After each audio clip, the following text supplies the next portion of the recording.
All right, CATV, do we have sound? We're good. All right. I'd like to call to order this meeting of the Hartford Select Board on Tuesday, October 4th, 2022 at 6 p.m. So our first order of business is the Pledge of Allegiance. Would anyone like to lead us today? Done that. Okay.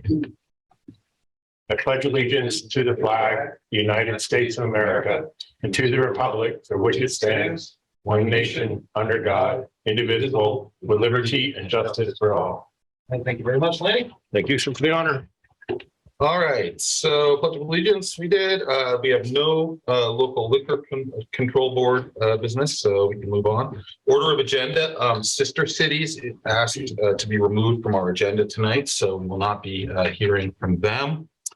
And then we also have a public hearing tonight. And when we get to that, what we'll do is we'll close the select board meeting, open as the public hearing. We'll hear from John Reed about some proposed zoning changes. We will close the public hearing and then we'll convene as a board to vote on those amendments.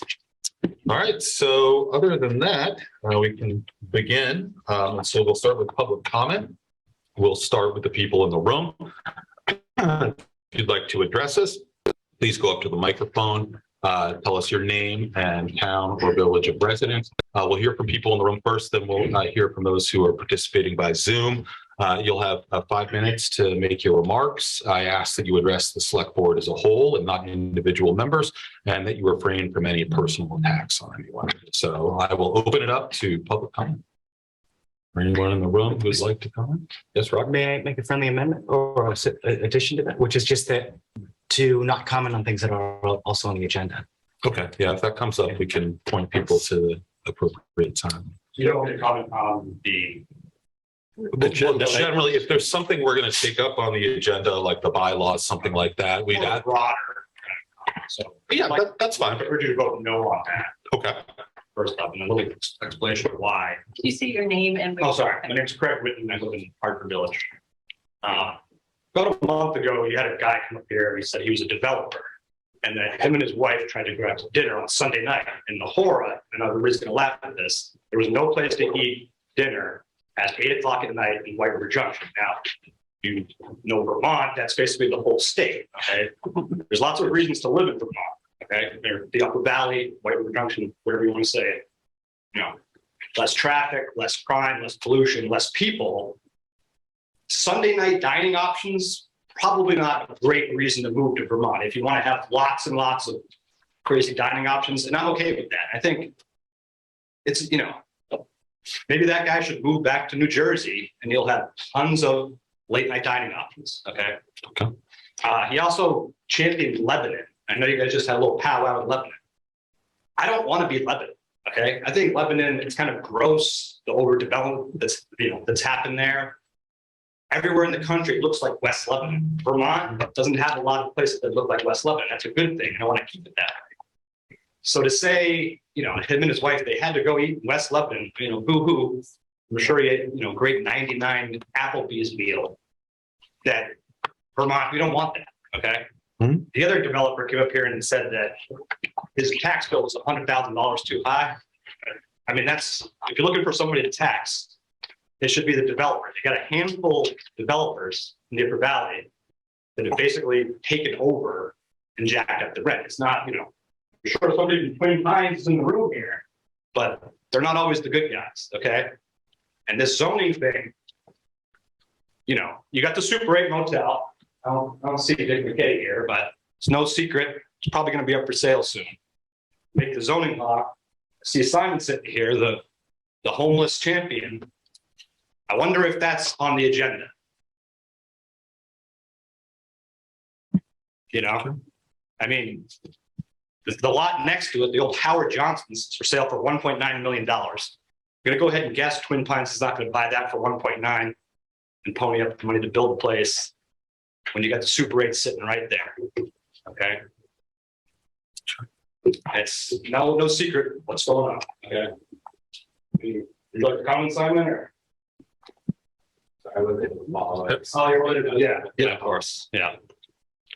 And certainly, if you want to stick around when we get to the actual zoning question, you're free to speak then as well. This is why I'm urging no. Okay. You know, I think it'd be a nightmare to have a homeless camp across from the VA hospital. I mean, I just can't even imagine. I mean, we kind of went through that during the pandemic, but it was basically all those vagrants, they unhoused, whatever little term you want to use. It'd be a disaster. Okay. And, I think it's funny when, you have Hanover. Does anybody know what happens if I go to Hanover and I hold a sign that says homeless? You know what happens? The cops pick me up. They take me to White River Junction. And the great town of Hanover pays for one night of a hotel room, and then I'm White River Junction's problem. Why is that? How come Hanover, Norwich, Dartmouth College aren't doing more? Why does it always fall to Hartford and Lebanon? I got news for you. Most of these homeless people, they didn't grow up in Hartford. They didn't even grow up in Lebanon. They grew up in the outskirts. And now they're just merging on this area. I mean, these housing trucks are just popping up everywhere. I've been accosted at a gas station lately. I've seen open air drug deals. Here's another thing. I got news for you. The town wasn't worse 10 years ago. Okay. There wasn't crazy bag ladies yelling at clouds in the sky and teenagers ODing on fentanyl. And just because you got a couple of fancy new places in town, I don't know. I don't really see it as it's so much better now because some Dartmouth students graced us with their presence. And it was never that dangerous. Okay. I'm not trying to single any of you out, but White River Junction was never that dangerous. Okay. There was nobody getting mugged. You weren't getting your car broken into, your house broken into. There were some rowdy bars with some fights. That's about it. Okay. Stop acting like it was the South Bronx 10 years ago. Now it's, the Shangri-La. So anyway, that's my piece. I urge you to vote no. I'm not going to stick around. I don't need to say the same thing I said. There you go. Thank you, Craig. You're up, Simon. Knock him out. If anyone has any comments on matters in general that aren't on the agenda, you can come up now, or else you can wait until we address those items. Okay, it doesn't look like there's anyone in the room. Oh wait, Simon.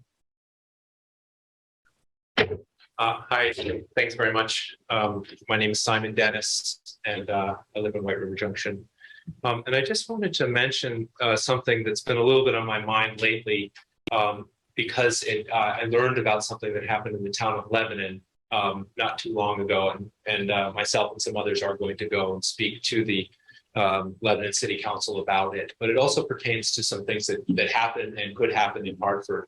And roughly speaking, I'll just call it unsupported relocation, which is a phenomenon where somebody doesn't have a place to sleep at night, is in a situation of forced winter camping, finds a place to be, and then they're asked to relocate to another location. This sounds like a very natural thing to do, and in many cases it is natural and necessary. I recognize that the municipality may not always have the resources to engage in supported relocation, which we think of as primarily the domain of the nonprofit sector and service sector, et cetera. But however, the event of unsupported relocation can be very, this is what I wanted to just mention to everybody, can be a very, very serious event in the course of somebody's life. And it generally does send shockwaves through the unhoused community when it happens. And it's something that I would like us to be aware of as a very, very serious thing that happens in the town, and also just keep an eye on it when it happens, how it happens, because the rate of unsupported relocation that town of Hartford has been engaged in actually has been going up a little bit as of, I would say, in the past 3 years. And that's what that ends up resulting in is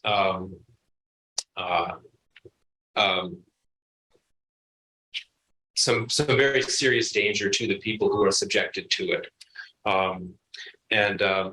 So the reason that I'm bringing this up is that I was also recently notified that 2 members of the unhoused community, one of whom was a veteran, and the other whom was alive and well, had passed away recently, and did so of natural causes, health causes. I think one heart attack, another cancer. I'm also aware of another unhoused person who is currently on hospice.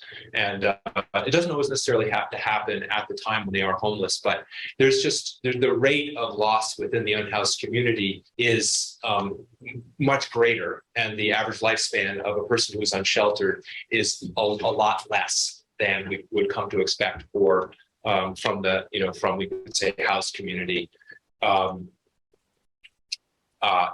And a lot of that has to do with the bodily stress and the emotional stress of being in that situation. So we're in a really interesting situation because we know that particular population is systemically created, which is to say an inevitable outcome of our current housing shortage and other aspects of the way that our society is operating. And to have a municipal policy that basically boils down to going to somebody who we know has nowhere to go and saying you must now go is something similar along the lines of saying, disappear.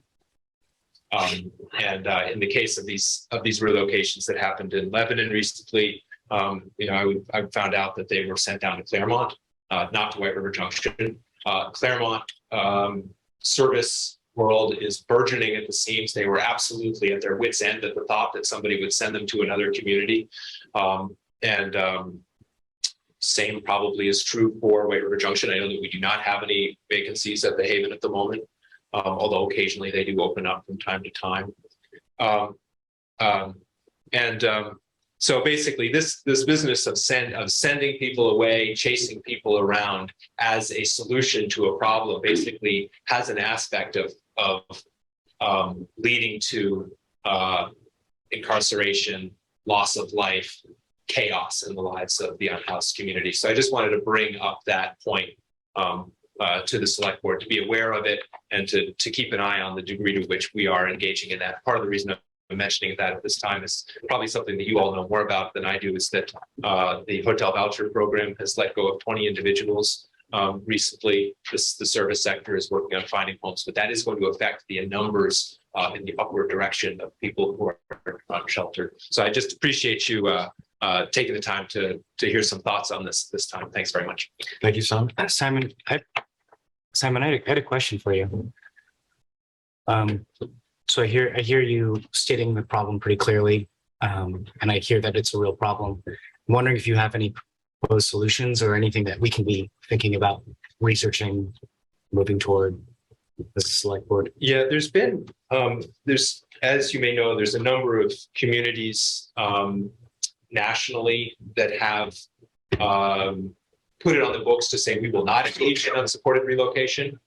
And actually went to the Ninth Circuit Court of Appeals, and the course was won. They said it is an infringement on people's right to life, liberty, and the pursuit of happiness to be, if there are no other options, to be told to move from wherever they are. So that's one thing to kind of just consider as a municipality. I think that would be a step in the right direction. The other thing is that we currently do not have any, and this is sort of a foreshadowing of things to come, because as you know, the Committee on Emergency Shelter did put forward a proposal that has been reviewed at the select board level, has been reviewed now twice by the Planning Commission, and is going to be going through subsequent review, and hopefully will make its way through that process, which would create a regulatory pathway for the creation of emergency shelter, which we currently don't have. So, for instance, if you imagine some kind of scenario where we could create some way for people to stay warm through the winter months or year round in a way that was affordable. So that's when that proposal makes its way through the Planning Commission, Planning Department. Yes, I would ask that you look favorably on that at that time when it comes to you. That'll probably, I mean, it's been a long time in the working, but that'll be a little ways. So I would say those two things are pretty important steps that the town might be. Can I ask you a follow-up? I know this is something you think a lot about. Yes, sir. Certainly more than I do. And a concern that I've heard and a concern that I share is trying to find the balance of offering resources and being humane to people that need it. I can totally see why being chased around would cause an insane amount of stress. What is the balance? What is a way that we can think about a healthy balance for our town in terms of providing these services for people here? If the incentive, and we lack the control in other surrounding communities, and their incentive may be then to not enact anything and to then chase them to Hartford. Like how do you go about thinking through that trade-off? Before you answer, Simon, I want everyone to be mindful of the time that we have allotted sure. for public comment. And this certainly sounds like something that would be a hearing or agenda item. Much broader discussion. To public comment. So go ahead and answer, Simon, but if you could just keep it brief, I'd appreciate it. Yeah, well, just mention two things. I think it's a very serious breach for one community to send a member of the unhoused community to another town. And that needs to be looked at very seriously. For other towns where it's popping up, everybody needs to find ways to take care of their own, not send them to White River Junction, not send them to Claremont, not send them to Lebanon, et cetera, that type of thing. But the other thing is that I think we need to look at arguments that take the form of we should not provide services for this class of human being because we don't want them in our community. I think we should look at that structure of framing with a lot of skepticism because it is very close cousins to a logic of, of course, the unhoused community is a very diverse community. And to say we don't want this class of people in our community, therefore we should not do X, Y, and Z, has an aspect of it, which is, the ultimate logic of that has a little bit leans in the direction of a morality, which I think is beneath us as a community. It's not the kind of community values that I think will support us. So I think I would encourage a lot of skepticism when that type of phrasing comes forward. Mr. Chairman, I do have one comment. Yes, Danny. Yeah, Mr. Dennis, thank you for approaching the board about this. I will remind yourself and as well as others that are listening, as a town municipality, we do have an obligation to property owners within the town of Hartford that if they do have no trespassing orders on their property, that we have to engage our police department to remove individuals on there. So there is a balance of property owners' rights that we have to take into account. And I'm not sure if we're in the process of unsupported relocation, but we do have to uphold the law, and the orders are in place for no trespass. So bear that in mind. So yeah, thank you, Lanny. I appreciate that comment, and I thoroughly agree with you. I hope that nothing I'm saying should question whether or not I believe in the right of property owners to police their own property. No question. If you own a piece of property, someone's on it, you have every right to ask them to leave. That's not a doubt. Thank you, Simon. Yeah, thank you very much. Any hands up on Zoom? No hands up at the moment. Okay, anyone in the room? Okay, well, we're going to close. We're going to move on from public comment. Certainly, everyone has an opportunity to comment when we on particular agenda items. So we have no select board. I'm sorry, I was skipping ahead. Select board comments and announcements. So Kim, I'll start with you, and we'll go down this way. I'm good. Dan, Allie, Good. Rocket. Yes. I live down in downtown White River Junction, and this evening I happened to see that Tucker Box seems to be back open. So that is tremendous news, and I encourage everyone here and online to support in any way you can, or at least just join celebrating that. It's been like a huge slog for them, so that's great. As always, great honor to serve this town. That's all. Benny, do you have anything? Yeah, it was very interesting and engaging to speak with the folks over in Lebanon, the joint housing discussion. I believe we came away with honestly a lot more questions than we went in, and there is no one straightforward solution to the housing crisis that is facing the Upper Valley. However, it did open up an avenue of discussion and made us aware of many things that each individual member of this board, I believe, were not aware of. So there's a lot to be learned from that, and it was good to be able to talk to our colleagues across the river. So Thank you. Thank you. Yep, I agree wholeheartedly with Lanny. I thought that was a great meeting, and I'm hoping that we can have some future collaboration and meetings again along those lines. Okay, so that's comments and announcements. We have no appointments today, so we'll turn to the town manager's report. Tracy? Y'all stole my thunder a little bit, but I wanted to open up with a big thank you to all of you for taking a chance on something new. We're getting a lot of positive feedback, and I've already met with Sarah Jackson, who's the executive director of Vital Communities, and Sean Mulhill, and to talk about how we could help balance all of your obligations, all of the Lebanon City Council's obligations, but also keep this conversation going. So as you reflect on that, let me know what your thoughts are. I'm happy to incorporate those, and we're just kind of continuing to have those discussions, and we'll let you know as soon as we have some ideas that we want to push out to both you and Lebanon about keeping the two big kids on the playground on either side of the river conversating about something that affects all of us regionally. So just many, many thanks from all of us. I wanted to give you all a little bit of update because we did some really hard work on CIP and ARPA, and let you know that I had to switch gears right after those conversations to get into budget mode. So that helps me solidify some of my thinking, though, about executing your priorities. If you haven't sent me kind of your thoughts on where you think we should go with ARPA or top CIPs, please continue to do that. But I'm hoping to get those to you in the next month, and barring unforeseen circumstances, which is what you usually hear from me. You never know what the days are going to bring.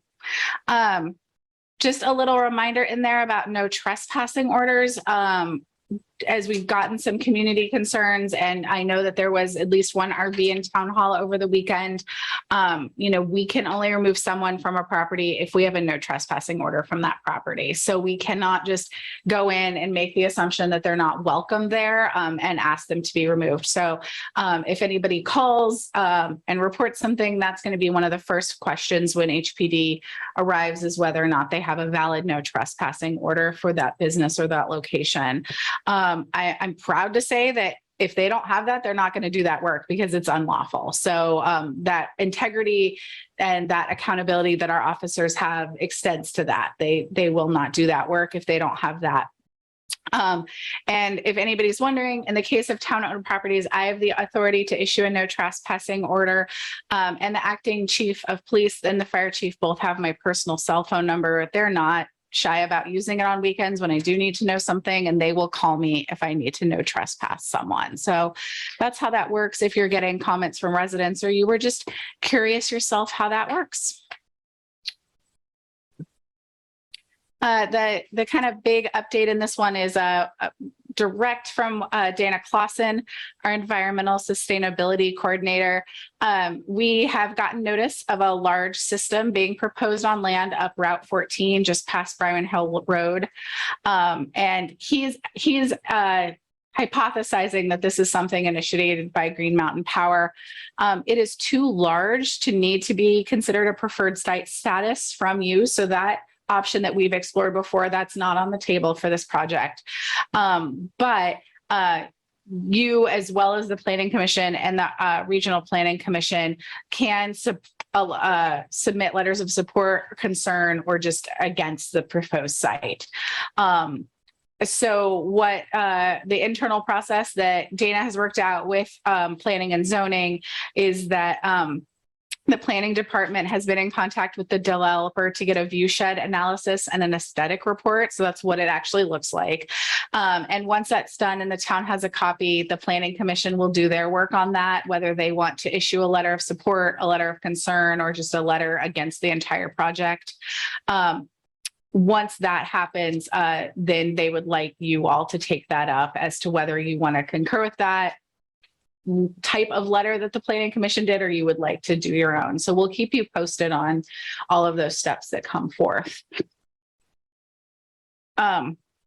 Lisa, our town clerk, wants you to read the significant activities report because it has a lot of information about the upcoming general election. So whether or not you you should have started receiving your ballots. This is a state general election. So it's that ballot is not produced in-house. It's by the town. It's just produced by the state, and they're mailing them out to everyone. So if someone does not get a ballot by October 10th, we need you to call, email, or stop by the town clerk's office because we need to know where your ballot went, and we need to make sure you get one. And we do have our new ballot Dropbox. So that's right outside the back door of town hall. It's available 24 hours a day. It's only good for Hartford ballots, is my understanding. So if you have a friend or a neighbor and you say we have a ballot Dropbox and they're voting in Norwich or Woodstock, it's not going to get in the right place. So don't collect your friends' ballots from other cities and bring them on over. We will be closing early the Monday before. We close at noon in the clerk's office. And that ballot box is available until 5 p.m. And then we close that down and you can only come deliver your ballot at the gym. So please push that out to your constituents. We'd love to have a great turnout and we would love to know who didn't receive their ballot so we can make sure that we have that in-house and ready to go. You can see another thing I wanted to highlight is some work that Dana, our environmental sustainability coordinator, is doing with UNH's Carbon Clinic.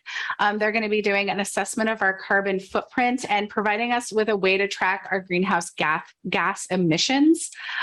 This is great. This is going to be a really thoughtful way for Dana to look at where we're spending most of our energy and be able to do some of the cost benefit analysis to do the work to reduce their greenhouse gas emissions. It's free to us as part of a larger project. And so that also is great because we're not spending money on getting this data available. Dana's really excited. I'm really excited because it means we'll actually kind of know what's going on a little bit better. Dana also wants me to remind you to sign up for the Hartford and Heartland Energy Commission's window dresser event going on from November 3rd to 8th. That link is in your packet. They'd love to have you sign up for a shift. If you're not good with your hands or hammering or nailing, there are a variety of other tasks that take place during that time period. And I know Dana and Molly Smith have both spoken about that before. Parks and Rec is still hopping, and we do anticipate that WABA will be open on October 10th for public skating. They painted it and they're getting the ice nice and thick this week. So many thanks to those staff members who are getting out there and doing that work. Welcome to Probationary Firefighters Aaron Dotter and William Hayes. They are starting their training on October 10th, and that puts us up to full staffing. And I know that they do have some promotional opportunities that they're trying to take care of down there or have taken care of recently. But we're excited to be at full staffing at the fire department again. Connie's highlighted about 4 or 5 different major cases for you from the Hartford Police Department. Other than that, we continue to work on our 3 officers who are in field training, our newer officer, Officer Siren, and continuing to look at recruitment and retention. We're also getting ready to begin promotional opportunities for corporal and sergeant in the next 4 to 6 weeks. So we're finalizing those plans. Really excited to get that done. And you'll see that we are getting ready to, in planning and zoning, get our historic preservation performing art history project online. We've hired a consultant, completed that process, and we are going to get that started. It's going to be a really interesting project. That's a part of town that I think we could all benefit from learning a little bit more about. And that's it for me. Happy to entertain questions, or we can just talk about zoning. Questions, Kim? Has the advisory for the police chief search been finalized? It has not. I have been pulling 10-hour days to get those binders out to you guys. So I am behind in things that didn't have a deadline to you or a deadline to staff. My hope is to get caught up here in the next week. I am going to be away from the office Thursday and Friday for VLCT's town fair, which is kind of everyone's major conference for the year. Okay. And then did we ever determine a source for the COLA increases for the police department? That is also on my pending list.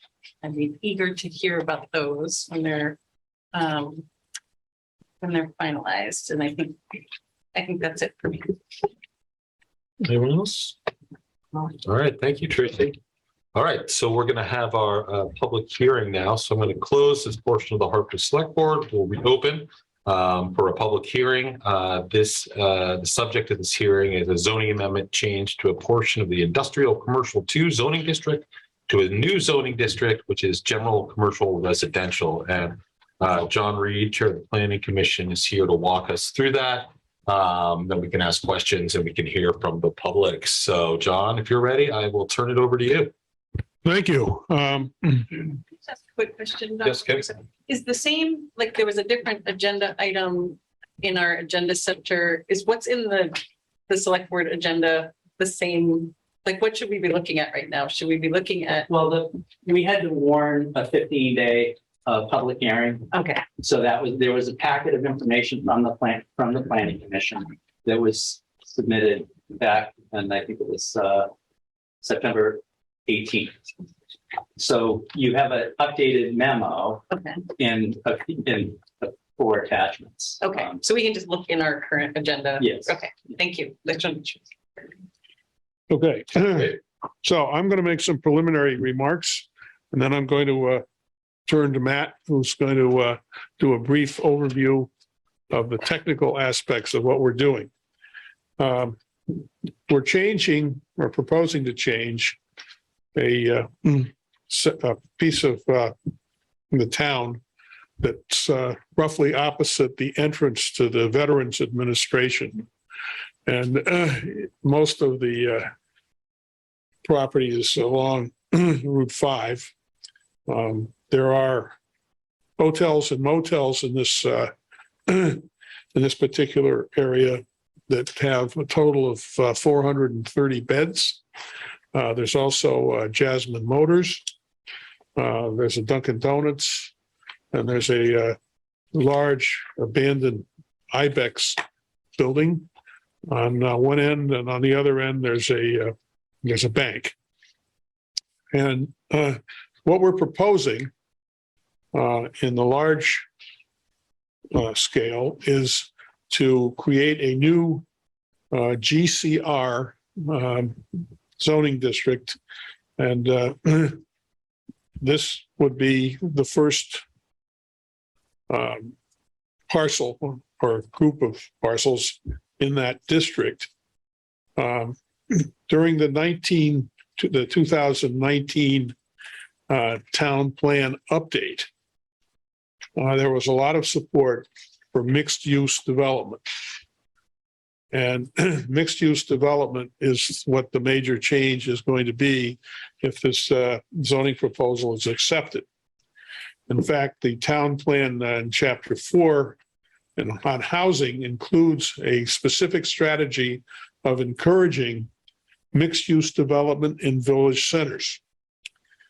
So in 2021, as an attempt to further that objective, we changed 2 parcels or 2 areas, one on Route 5 here in White River Junction and one in Queechee, to permit mixed-use development in both of those areas.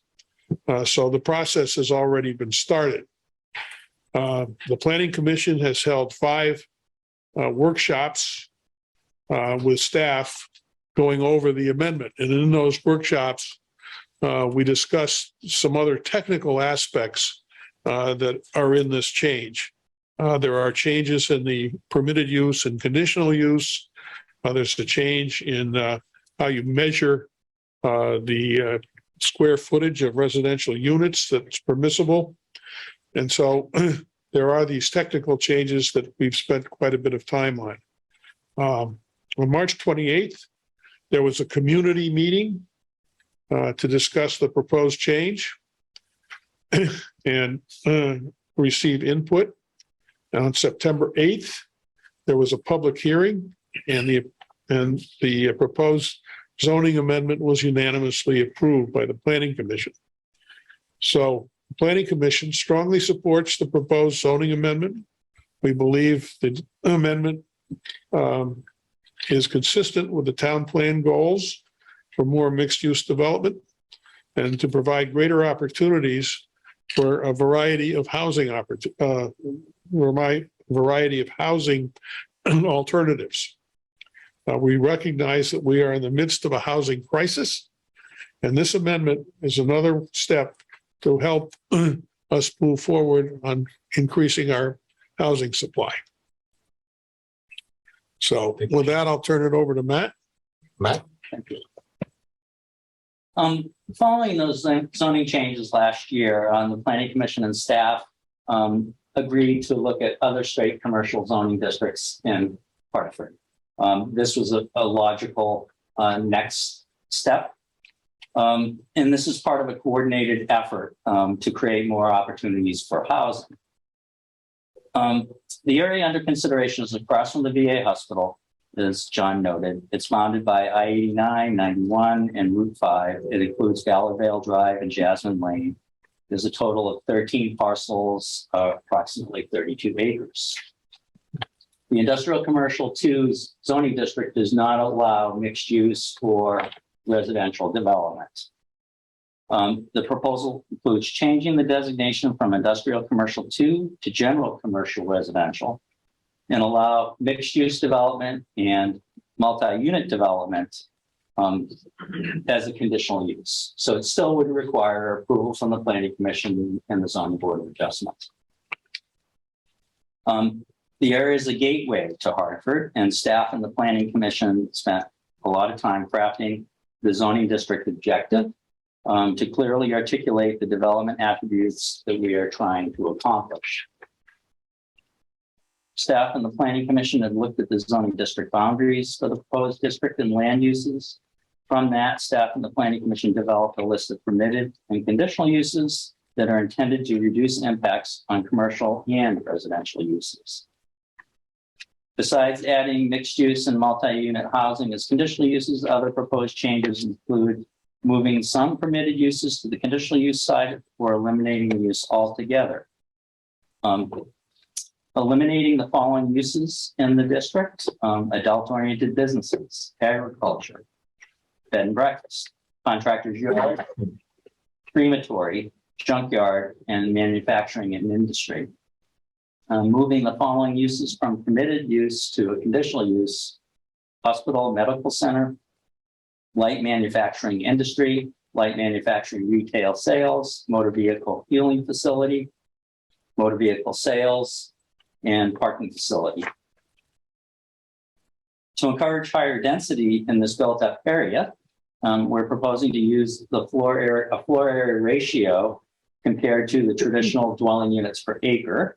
This is similar to what was done in downtown White River Junction over 15 years ago, but at a reduced level.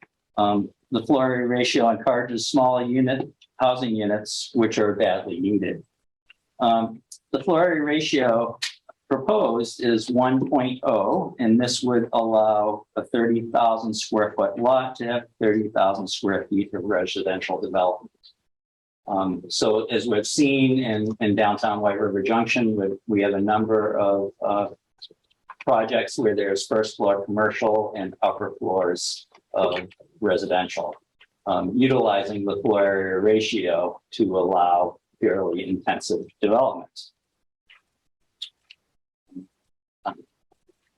I'm here with Joanne Ells as well as Planning Commission Chair John Reed, and we're happy to answer any questions. So Matt, it seems like, so there will be some, by making this change, there are some commercial uses that will be precluded.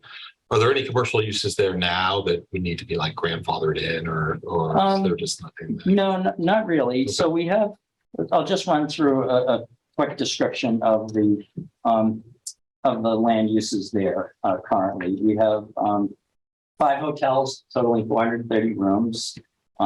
There's 2 automobile businesses, Bob Sitco Station and Jasmine Auto. There's a former Saab Ibex building that has been unoccupied. There are 2 small lots. Next, there's a small lot adjacent to the Super 8 Motel, and there's the former Johnson Piano site, which is in between Jasmine Auto and Dunkin' Donuts. There's some opportunities for redevelopment. There's a lot that's more than an acre and a half behind Jasmine's that's owned by Jasmine's that has a small storage building on it, but it could be redeveloped. And then the former Howard Johnson's or the Pitland property that is prime for redevelopment. We also have the 802 Credit Union past the VA hospital within the district and Dunkin' Donuts. Questions for anyone, Lanny? Matt, when I was a kid growing up here in Hartford, I remember the farm that used to be there where the credit union is. And remember there was a little bit of a swamp area out back there. We have wetland concerns now that would play into this whatsoever. Yes, I mean, there are wetlands and that's going to limit development there. The state oversees wetlands. So there, I would say there's limited, for a portion of that vacant land, there's limited development opportunities. Do you have any idea the size of that area that could not be developed due to the wetlands? It's several acres. Okay. Matt, is that in their packet? The big, I saw a picture. I didn't see anything designated the wetlands area. I have one more. Yes. So one of the questions I had is, can you provide for me a little more definition of public assembly facility as it would pertain to applicable uses within this area? Because that's listed as a Like a theater or something? I don't know. That's why I'm asking the question. It says permitted use is public assembly area, No side. public assembly facility, no size limit. We have definitions, and that's any structure or area where large numbers of individuals collect to participate in or observe programs, including performing arts facilities, includes library. So the question that's on everybody's mind, I'm going to ask it is, could a facility such as a shelter for the unhoused be located in this new development area? That would be for overnight lodging. That is not a hotel or a motel. Yeah, we don't have a homeless shelter as a use in our zoning regulations. Up on Taft's Flat, the Haven, that was done through a planned development. Okay, so nothing within this area to alleviate people's mind would allow for a homeless shelter unless they came before the board again for that, correct? Correct. Okay, thank you. That was, a lot of people are asking that question. It does allow hotels and motels, right? And they seem to over time serve that function, possibly. So, I mean, it may end up happening, right? They could also approach the board about changing it. So, yeah. Jim? I just want to express my appreciation to the planning department for bringing this forward. I mean, I think I've sat through many of the previous hearings on this and the other zoning amendments that have been made. And I feel like it's very forward thinking and the kind of thing that is exactly where a municipality does have the ability to affect change in terms of increasing, the housing crisis and increasing different types of use. So anyway, I just want to express my appreciation and applaud the work of the planning department for bringing this all the way through to hopefully its fruition. I just have one question. So permitted uses include like a hotel or an inn and a restaurant, but it doesn't, the bed and breakfast, it's not. Well, bed and breakfast Possible. would have to be owner occupied, so it would be small scale, and we think this area should be developed intensively. Okay. Any more questions from the board before we open it up to the public? All right, so we'll now proceed to public comment. If anyone would like to comment on this issue, please come up to the microphone and identify yourself and your town and village of residence. Sir? Huh? Hello, good evening. I'm Catherine Tang. I work at the VA. I'm a resident here at the White River, within White River Junction, just happened to be. I'm the public affairs officer at the VA. And I just am here on behalf of our leadership team to fully support this. I don't know over the past 2 years how many times we have had fully qualified candidates for very critical roles within our VA drop out. And if you've ever applied to a government job, a federal government job, the fact that you get to the point that you get an offer, but you drop out because you can't find housing that sends a message to us. We've had veterans care. That's our priority. They served our country. We want to serve them, but we can only serve them if we have people willing to work for us. And they can't work for us if they don't live here. Another point that they wanted me to talk about was we have residents that are rotating through approximately 300 a year just in our White River Junction location. So we have about 1,200 employees there at our White River Junction location. So I would encourage the thought of the flexible housing, or, you know, try to encourage some kind of housing that's not necessarily pushing for a full year contract in it. Affordable housing is another one too.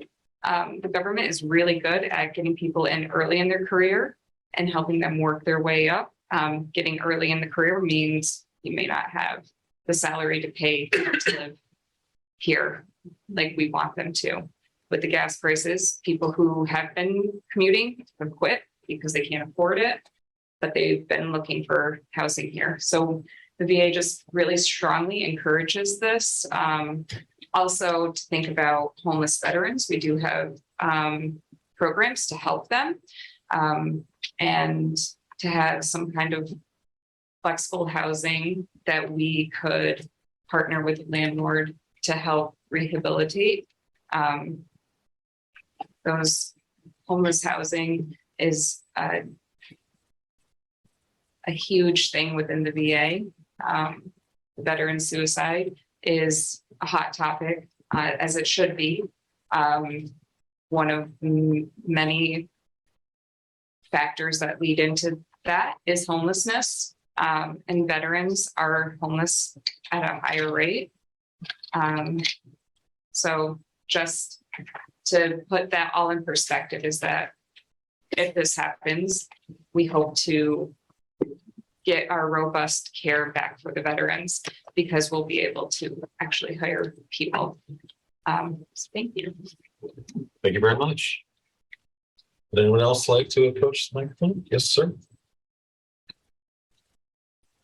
Good evening. Andrew Winter, Executive Director at Twin Pines Housing Trust. It's a pleasure to be here this evening in support of the great work that the Planning Board has done. We at Twin Pines are fully in support of the efforts of the Planning Board to address the need for multifamily and workforce housing by allowing for this zoning change. It is the district brings a lot of benefits to people who are looking for housing. It's not just the fact that it's located near the downtown. It's the fact that the town is pursuing a sidewalk along Route 5 and tying it in more firmly to the downtown. It's the fact that it's an area served by water and sewer, on public transportation, and across from the major employer in our region. It's why we have been showing up at all the hearings and kind of talking about this as an issue and an opportunity. We are looking, as I think some of you know, at acquiring a hotel in that area. There are 454 beds. Is that something somewhere around there? 430 in the district. And so we are looking at taking one of the properties and converting it to multifamily housing. And that's something that we would obviously be taking to the planning board. They would review it as part of this. It would be conditioned on their approval. But we think that this is a great location in part because of the reasons that were cited by the VA, the proximity to the VA for its employees, and frankly, for the veterans who are in desperate need of housing. We as an organization have committed to setting aside units where we're developing new housing to allow for veterans to find housing with us. And this is something that we'd be looking to bring to this location as well. So for those reasons, I would encourage you to support this requested change. Thank you. Thank you, Andrew. Dan? I want to ask the representative from the VA if there was any, if you guys have explored, are there any grants or anything that the VA or the federal government could do to become an owner of some of this land where you could house your residents and people that are, doctors, et cetera, that are there, so you have control over that, so you don't have a housing issue for the people that work for you. We extensively looked into that, and it's just not in our budget to unfortunately do that. Any other public comment? Yes, come on up. Sorry, I'm Clay Adams. I'm the president of Mascoma Bank. I think one of the larger employers in town, and also let me first say thank you for your joint meeting last week. I was not in the live audience, but I watched it. It was great. I appreciate and encourage more conversations like that. I just want to say, as a larger employer in town, I'm totally supportive on behalf of Mascoma Bank for the zoning changes recommended by the Planning Commission. I'll also say, wearing a hat as chair of the Vital Communities Corporate Council, we've been talking about workforce housing for 5 years now, and have put our money where our mouth is and raised a fund to create more affordable housing. This is exactly the type of thing where we show up in meetings and try to encourage this type of zoning change to be more accommodative with residential of all types, and not just in Hartford, but in other towns. So there's not a small business I talk to, and I talk to a lot of them with my bank hat on, that is not desperate for more employees. And the largest barrier to entry, as was cited by the VA, is similar with everybody. There's not a place for people to live. So I thank you for your work on this and the Planning Commission, and strongly encourage the adoption of the recommendation. Thank you. Thank you, Clay. I have a question. Yeah. Actually, maybe for you, Clay, or I forget, Catherine, is it? Do you have a rough estimation of the immediate shortage of housing that you estimate? So the Keys to the Valley study that was published last year, it is projected to be 10,000 units short by 2030. Right. Vital Communities has quantified what the new unit creation is, and in the region overall, for roughly the past 10 years, it's been 237 units each year, and that's region-wide of new homes of all types. That number has ticked up. It was 450 in 2020 and 600 in 2021. So there's some progress, but it's still far short of what's needed for this region. So we're almost at 60% of the necessary rate, though, right? If we're 10,000 short, we need 1,000 a year. Yes. Over a decade. Yeah. But then, and I guess both of you have a regional interest in this housing, then it doesn't have to necessarily just be here in White River. 100%. Yeah, to me, it doesn't matter which municipality. I think all municipalities need to share in that. Yeah. And I've encouraged that as well. Great. Thank you. Yes. I would just like to say, for the VA, we would prefer it to be close in proximity, especially for for our veterans, who many actually do want to move closer to the VA as they age, because they cannot get the transportation, they cannot move. And we don't, again, have the staff to go to their homes anymore. Right. So for us, it's highly important to have it very local. I guess you're dealing with very different clientele, and that makes sense. Yeah. Thank you. All right, thank you both. Russ, come on up.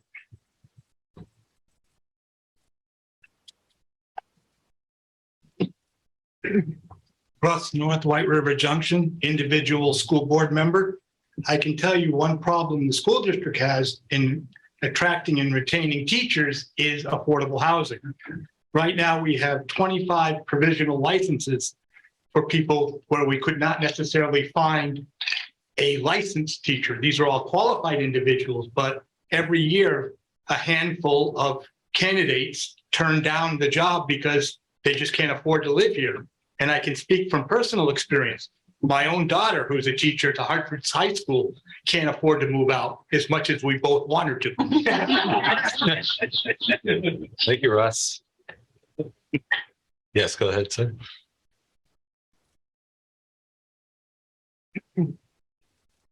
Hello, I'm Michael Redmond, Executive Director of the Upper Valley Haven, resident of Hartford.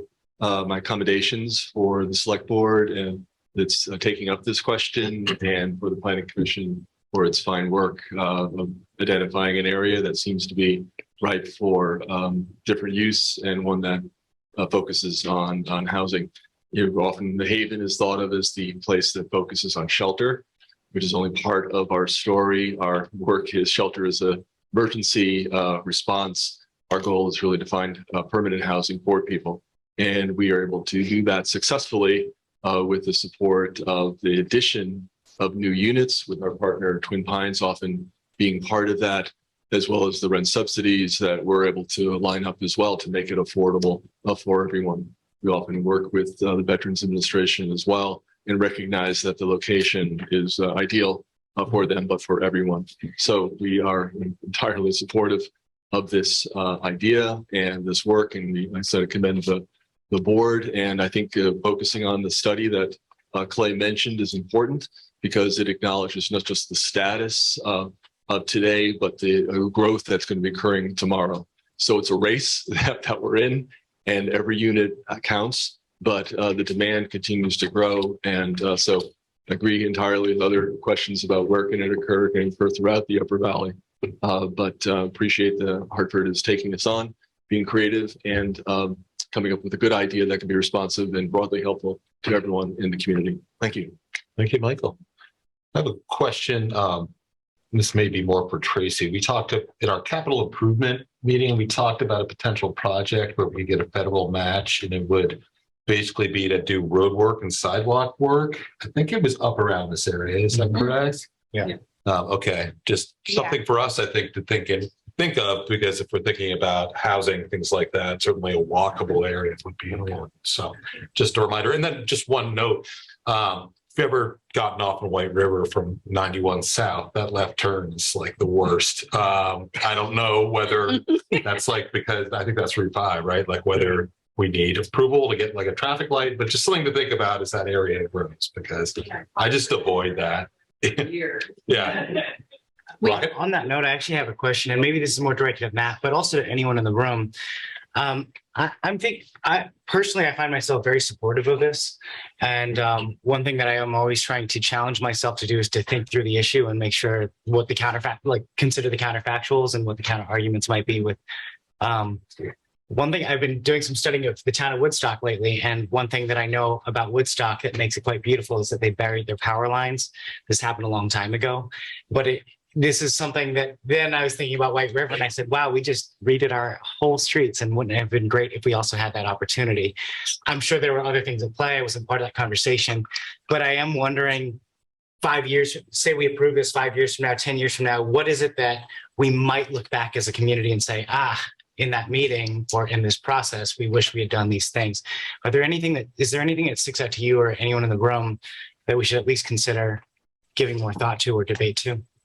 I will mention, I believe the story is that Woodstock's lines are buried due to the Rockefellers who own property there. So it may be a lot, but if anyone has thoughts or suggestions on that. Well, we just scalpeled our streets, just tore them wide open. It would have been great to back. But I mean, I know it would have been another few $1 million, but I don't know. But Mike, when you mentioned the left turn there, yeah, I also think like, well, are there things like that we should be considering once things are put in place, the interstate on-ramps and off-ramps, once they're put in place, it's kind of a done deal. So I don't know if there's anything that in your process that came up as real points of friction or consideration that we might consider, because I do find myself broadly supportive of this. Not offhand, but we have applied for and received grant funds for sidewalks from Sykes Mountain Ave through the interchange area, and then from Ballardvale Drive to Arboretum Lane. So we are working on that. We're plugging away at it. And that was something that was recognized 20 years ago. I see Rocket's point. I mean, if this is successful, hopefully it'll grow, and we'll have population there, people living there, we'll have stores and restaurants, and that of course is going to have some ripple, downstream effects on other areas. And that idea of like the left turn off the interstate is just one. Right. So, I mean, I think, I'm very supportive of this. Certainly those questions are going to come up, I think, in the future if this does, take off, I think the way we all hope that it's intended to. I think a parallel would be the Queechee fire station that we've just passed, that being more an increasing necessity. Sorry. We haven't passed anything. Station 2. Oh, Station 2? We haven't passed anything. We didn't pass the building? Just the firefighters. Oh, well, they're located out there, right? Anyway, go ahead. Anyway, the stationing of the firefighters out there to reduce the response times as that population, as that Quechee has thrived, which is a great thing. And so I wonder if there are any considerations we need to be making in terms of wastewater or, I don't know, power, or what, any of these things that might shift the balance of the broader municipal needs, which I think would be a great thing. I mean, honestly, I'm very pro-development, so having that there would be wonderful. I don't know. Just a question. Yeah, no, and certainly something I think will come up, and I think it's good to take, that view with all the projects that we approve, is trying to think about, consequences, either unintended or not, the byproducts of even successful developments. So I think it's good that we keep that in mind. Yes, Kim? I think one way I know that someone here in the room has another question in the same hand up, but I think that could also tie into the greater conversation I want to continue around impact fees, so that when there is actual development, that there is potential for providing for the infrastructure that supports the services of new development. Sir, yes, come on up, please. Good evening, and thanks for hearing my comments. My name is Alan Reitz. I'm not a resident of the town of Hartford. I am an employee of the Hanover Co-op food stores. And before I express support, I would like to also give a little background as to why the Hanover Co-op might be commenting on this. It might surprise some people, be they in the room or listening online, that the Hanover Co-op is actually very much a two-state organization. Roughly half of our payroll is in Vermont. I just came from my office up in the Gilman office complex. And a historical note, the Hanover Co-op at one point owned 130 acres of land on Route 5 in Norwich, which there was a long effort to try to make that into housing. The lack of water and sewer prevented that. We eventually sold much of that land to the Montshire, to King Arthur Flour. We still retain a small parcel there. And of course, we lease the store across the street. But I commend the board, I commend citizens who do look at these issues very carefully, because the employees that we speak of, whether they are serving veterans, serving at the bank, at our stores, and I'm not here necessarily representing any employee, but these employees at a coffee shop or Tucker Box are the character of our community. So people say, we want to maintain our character. These are the employees who work at the businesses that do that. So I thank you for that. And as one individual in the town said to me recently, she said, I'm 48 years old. I no longer want a roommate. I've been living in a situation where I can't afford my own place. And she is an employee in this town. Mm-hmm. So also I would commend the density conversation. That can be a scary word sometimes. There is so much smart density out here. The missing middle that is well represented in tools like Keys to the Valley. And I certainly would encourage anyone to spend some time on that. So I wanted to thank you, urge your support for it. It serves the region, and that region serves everyone. So thank you for that. And I'm happy to answer any questions if you have. Thank you very much, Thank Alan. you. Yep, Simon and. Yeah, just briefly, I just wanted to mention, as we've been talking about this sidewalk project that goes up Sykes Mountain Avenue and cuts across the intersection and goes in that direction as being a piece of infrastructure that could help make this type of thing work. It's just occurring to me that project has been underway for a long, long time, as long as I can remember. And before, and it has been at some moments it was tenuous. It has been pushed through, I think, largely through the hard work of Matt Osborne, who has kind of been the champion of that particular sidewalk. So I just wanted to flag that as a huge benefit to the town to have such longstanding employees of in the planning department, Joanne, Lori, et cetera, as well. That type of thing that you might not notice the extent to which Matt has gotten behind that particular sidewalk and kind of pushed it through. So it's neat to see that couple circle thing. Thank you, Simon. More comment? We can go to Zoom if there's no more people in the room. Okay. Kathy Melisek, go ahead. Hi, this is Kathy Melisek from Wilder, Vermont. Hey, Kathy. And I wanted to say hello, and I wanted to say I'm also in favor of this zoning change, and I've said that previously.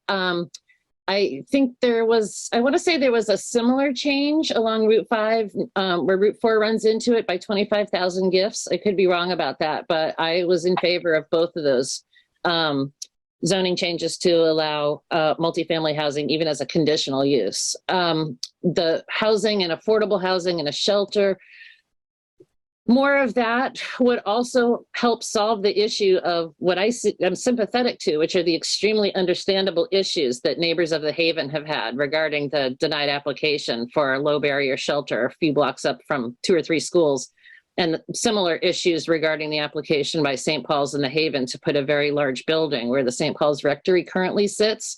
I know we've all been conflicted because we see the need for affordable housing. We see the need for shelter. The issue is the locations that keep being pushed by what's now an increasingly large campus of the Haven. So I like seeing that these other 2 things are being rezoned and like the idea that things can happen with that. 2 quick things. That left turn from 91 South to Route 5 is a flippin' nightmare. Like Mike said, there was a light there. You might remember after the state mucked about and got rid of that on-ramp to 91 South, when they redid the bridge, many of us complained to the state about that and the removal of the light, but here we are. It was, however, I believe our planning board who approved the Dunkin' Donuts entrance at the new Dunkin' Donuts being pretty much directly across from the VAs, which adds to the nightmare. And yes, like Mike said, it was the Rockefellers who paid to bury the power lines. Growing up as a kid with cousins in Lebanon, I grew up in Rutland, so Route 4 was a common family road trip thing. And we noticed even as kids that there were no power lines in Woodstock, and also that you never sped through Woodstock. Finally, and Rocket can talk with, hello? Yes, go ahead. Sorry, I thought I heard someone say. You're just cracking us up, Kathy. Yeah, you made us all laugh. Oh, well, it's always clown school here. And Rocket can talk with any applicants on these newly rezoned places about preemptively burying power lines or fiber as those are being redeveloped. I mean, like he said, if that's something he's looking for, this would be a perfect chance, especially with a lot of housing there. And finally, yes to Kim about impact fees. Like, if I had more thumbs, they'd all be up. So thank you very much. Thank you very much, Kathy. Do we have any more people on Zoom? Yes, let's hear from that person. Okay, go ahead, Ellen. Hi, I'm Ellen Hender from Hartford, and I also work for Vital Communities as a program manager for housing and transportation. I'll keep this short, just echoing a lot of what was said. We very much support this and urge you to. Great place for some development, and also note close to the advanced transit line. So great place. Thank you. Thank you very much.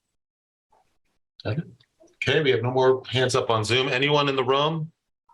Going once, going twice? Everybody good? All right. Any board questions for anyone who's presented or any? No? All right, so we're going to close this public hearing and we're going to reopen as the Hartford Selectboard. And we're going to consider the zoning bylaw amendments. I believe there is a proposed motion on page 12 on your agenda, the PDF. Yep. We ready? I'm ready. We can discuss after we get a second if people have more comments. Mr. Chair, I move that the select board adopt the zoning regulation amendments to establish a new zoning district, general commercial residential as presented, and change the current industrial commercial 2 zoning district across from the VA hospital to general commercial residential, and to make any other non-substantive changes to the zoning regulations necessary to integrate this new zoning district into the bylaw. Thank you. Second. We have a second from Dan. Any discussion? All right. All those in favor say aye. Aye. Aye. Opposed? All right. It's unanimous. Thank you, Mary, for chiming in. Mary's with us on Zoom. You're welcome. Okay. Well, thank you very much, everyone who spoke. And thank you, John and Matt and Joanne for coming in. Great. So our next item, as I said, Sister Cities is off the agenda tonight, so it's EC Fiber.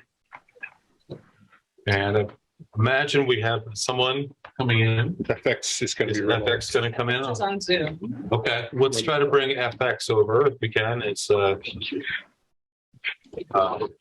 participant, maybe? Is that the? Yeah. You want to visit panelist or just? Or panelist? Yeah, probably as a panelist. There was a lot of voices, so I don't think Charlie heard us. Hold on.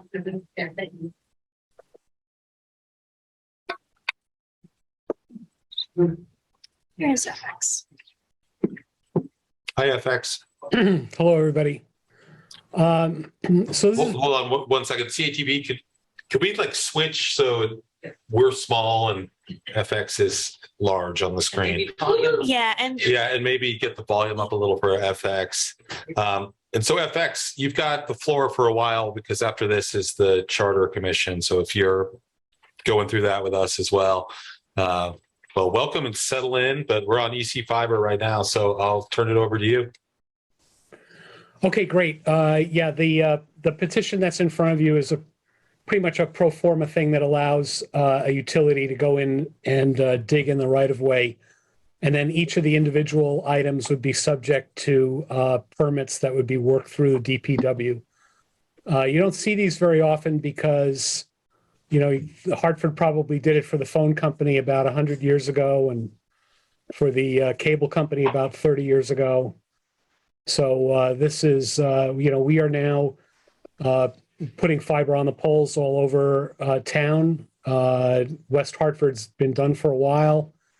White River Junction, Wilder is happening now. Queechee is happening.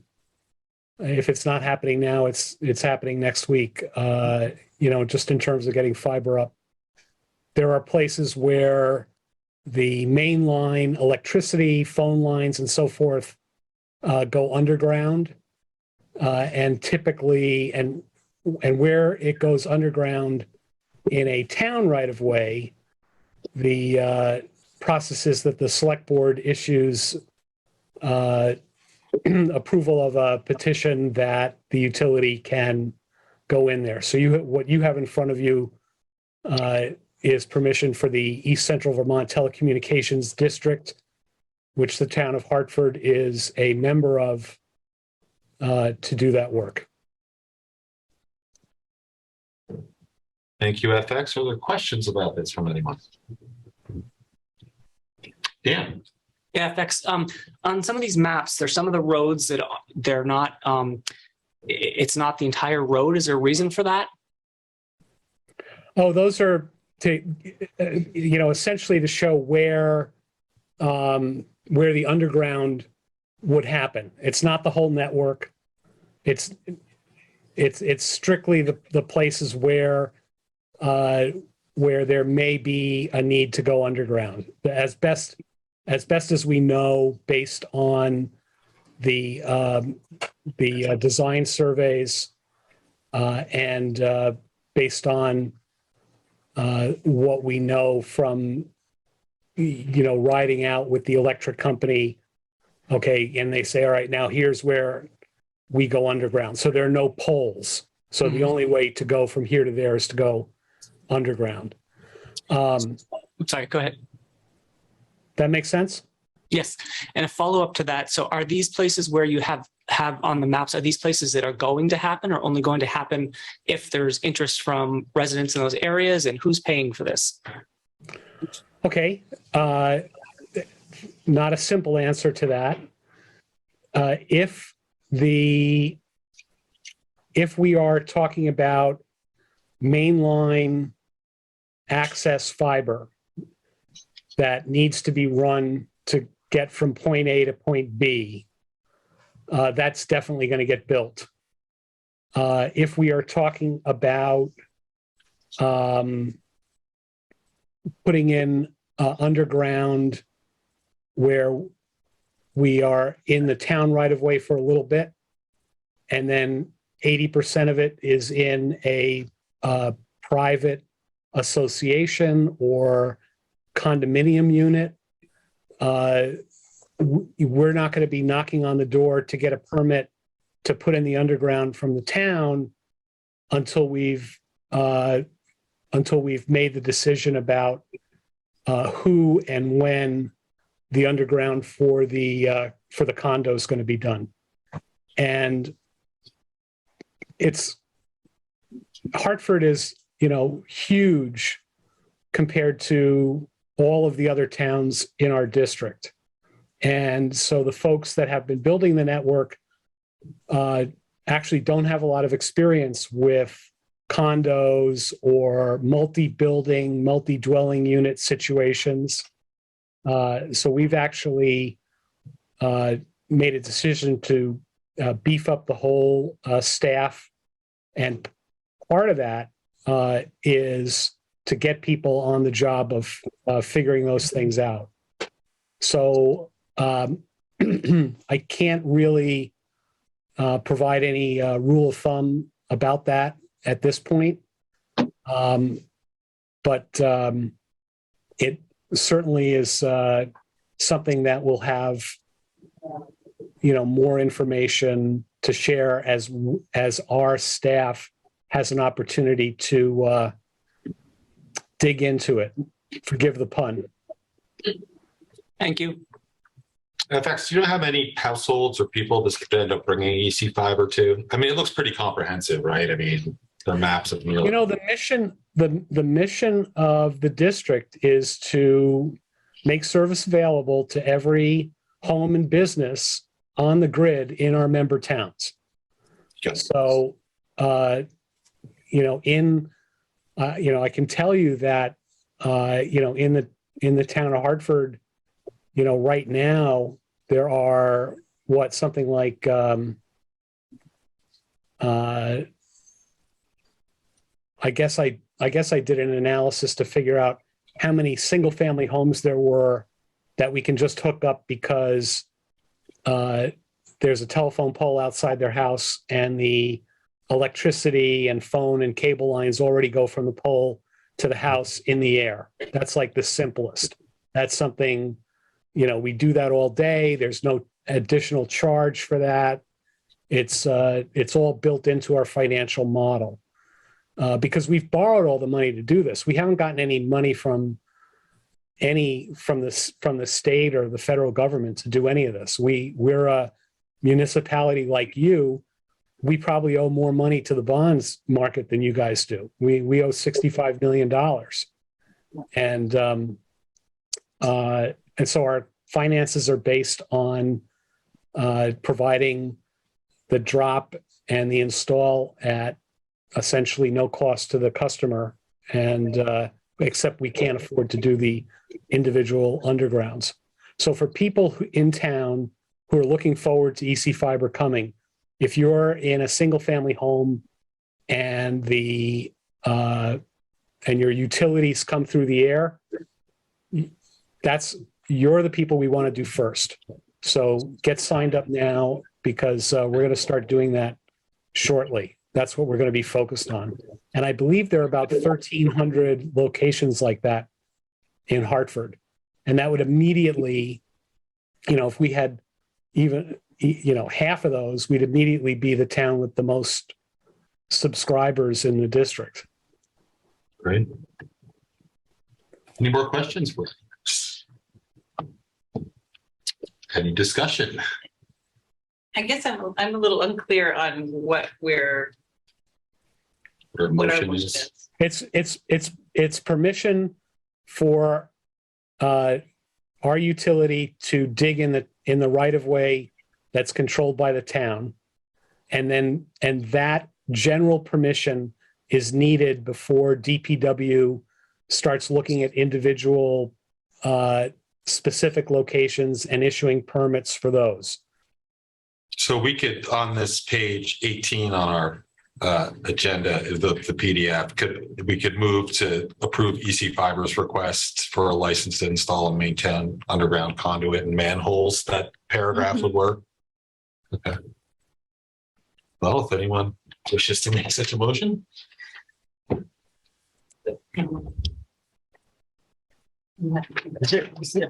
Is there any risk, or what risk are we taking on as the town of Hartford? Ask FX. Ethics. No risk. The great thing about what we invented here is that it doesn't touch the taxpayers at all. There's no, it's the reason why we needed to become a municipality and we went to the state to have that law drafted was so that we could access the municipal revenue bond market. The people who purchase our bonds, their only recourse is to the revenues of the system. There's no recourse to any taxpayer. There's no recourse to any property tax. There's no risk of that. So FX, if I may, if the I don't know, if technology were to change, let's say, right, we went from Ethernet to Wi-Fi or something, dial up to whatever, right? So if broadband, if that changes and for some reason EC Fiber is unable to pay its bonds and goes bankrupt or restructures, does it, what happens to the ownership of that? Does it revert to the town of Hartford or? No, it probably there's really no thought to us, right? No, what happens if a CUD, what happens is if a CUD would be, say, in a position where if they were a company, they would go to bankruptcy court. So this has been a matter that's been gone over at the legislative level. And the answer is that the bondholders would go to court and they would ask for a receiver to be appointed.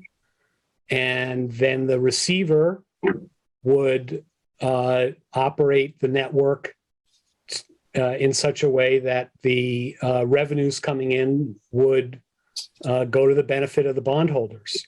That's it. I can tell you this, we have 7,500 customers right now. A customer for a fiber to the premises business is worth about $10,000. So right now, the network that we've built is worth 75 million, which is 10 million more than we've borrowed to build it. And that,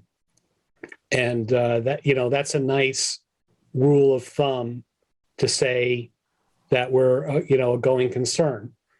The other thing is that our bonds obligate us to have a surplus that is 1.25 times debt service. And we've cleared that barrier every single year that we've been in business, and we've been borrowing on the municipal revenue bond market since 2016. And we are anticipating going back to the bond market for another 6 million or so in February or March. And we expect that we'll be getting the same kind of rates that we have been getting, which is around 5%, even with what's been going on with interest rates lately. Because, the investors think we've got a really solid game plan, and we're in good shape. Believe me, if there were some, serious existential concern about this, I wouldn't be working so hard on it. Sure, thank you. Dan. Mr. Chair, I'd like to make a motion that we issue EC Fiber a license to install and maintain underground conduits and manholes with wires and cables therein or under, and thereafter named highways or intersecting public highways in said municipalities as shown on maps 1 through 19, hereto for the purpose of making connections with certain poles and buildings for distributing purposes as EC Fiber may deem necessary. Do I have a second? I'll second. I'll second. Any discussion? Do we put our conditions into the motion or? What do you mean? The following conditions of identifying the town and, No, As presented. yeah, just as presented. We've got what they need for us to sign, which doesn't that. Great. Okay, I'm not seeing any discussion, so I will Call the question. All those in favor say aye. Aye. Opposed? All right. Thank you, Mary. It looks like that was unanimous. All right. Well, our next item is the Well done. our next item is the Charter Commission and the update. We've got FX here to walk us through this. We do have a limited amount of time to go through it. I'm sure there'll be plenty of questions. So I don't know if it's possible to have the Charter Commission back to answer some of those questions if we don't get them tonight. I know there are certain timelines associated with this, particularly because the charter has to go to Montpelier. So we'll just see. We'll see. Let's kick it off and we'll go from there. So Lynn or FX? I'm Lynn Bohai, and FX and I are co-chairs. Okay. We have four of our members, 5 of our members here tonight, and FX. Unfortunately, Michelle Bolesky, about 3 or 4 weeks ago, needed to resign. Her business was becoming overwhelming. So we are down to 6 members. FX has a presentation that he will make to you, and then each person had researched a topic. And if you have questions, when you have questions about those, the person who did the research will answer you. Sounds great. Thank you, Lynn. So FX, whenever you're ready. Okay, great. Let me get this running here.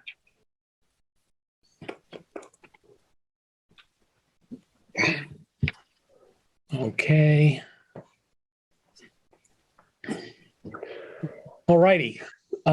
So this presentation I'm going to do is pretty much what we are expecting would be being presented at the first public hearing on Info Night in early January.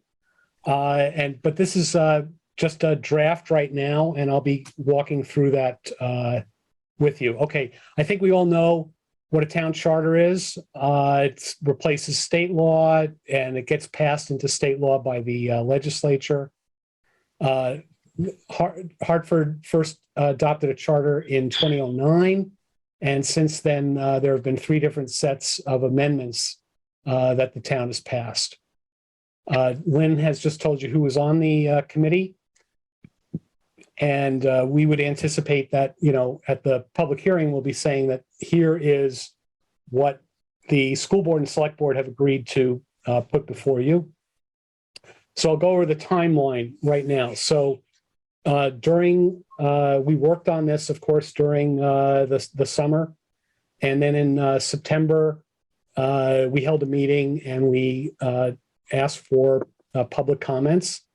We went back with that. We responded to those. Now in early October, we're making the presentation to both the school board and the select board. And after this, what we're planning on doing is we'll have a meeting next week, and we'll finalize the draft that we're going to send to the attorney, Eli Emerson at Primer, who is a municipal law expert. And he'll make sure that the language is all nice and tidy and everything like that, so that in November, when this committee delivers its final recommendation to the select board and the school board, you'll know that it's been blessed. And then at that point, the boards will have a month or so to work through it. Of course, we'll be available to work with you if anything crops up during that time.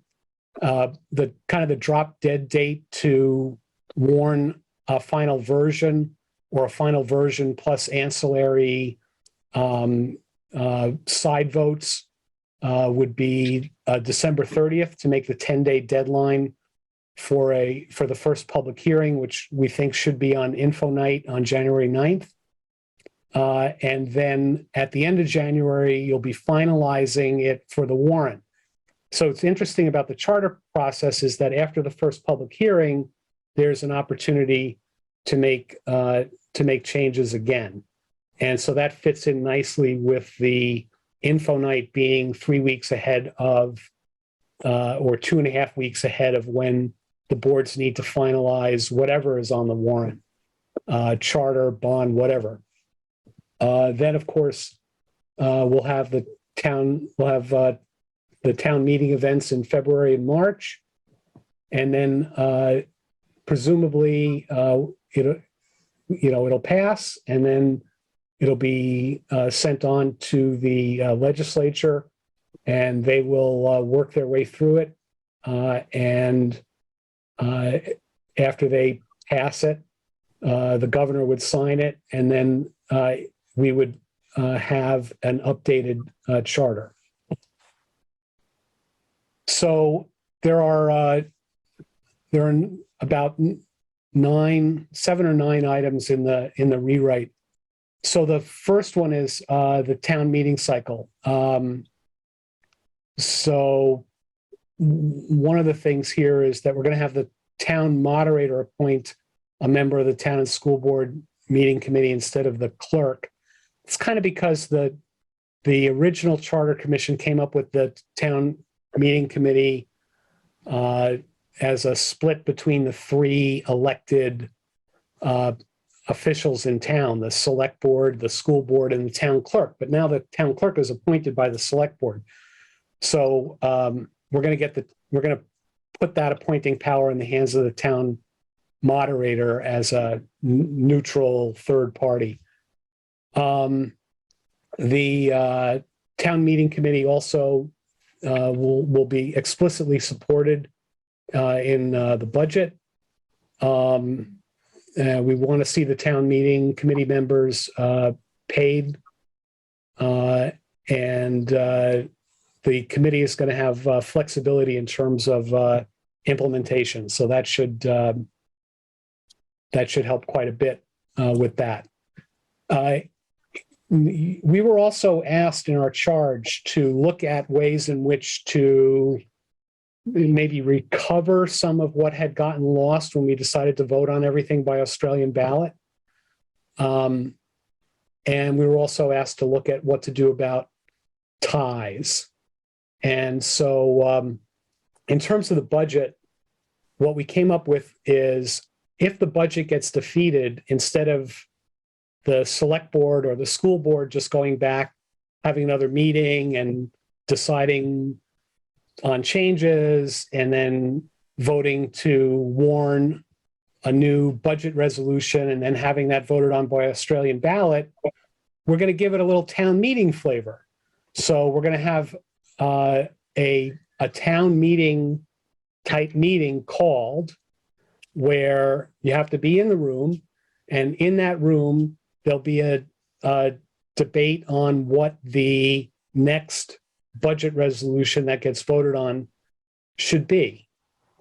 And it'll be an opportunity for that meeting to come up with that. Now, if that meeting has more than 350 people voting on that resolution, then that's what gets voted on.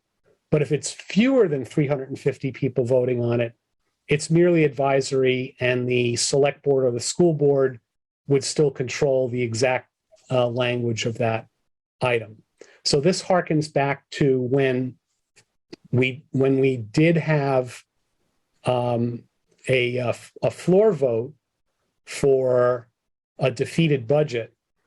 The select board would bring a draft budget resolution, but the floor meeting could actually modify it, change it, and vote on that, which is in fact what happened in 2014. So we've given a little bit of that flavor back. And the 350, that number is approximately what the standard town meetings back before we had our charter would have at it. And 350 people is a pretty representative slice of a town of this size. Anyway, that's the thinking. We also made it clear that if there's a tie on a warrant item, it loses. But if there's a tie for an elected official, we've got a 3-step process now that that automatically has a recount, provides an opportunity for concessions or for the candidates to agree on who should be declared the winner. And then if that doesn't pan out, then have a revote. So we think that that will simplify things in the case of a tie.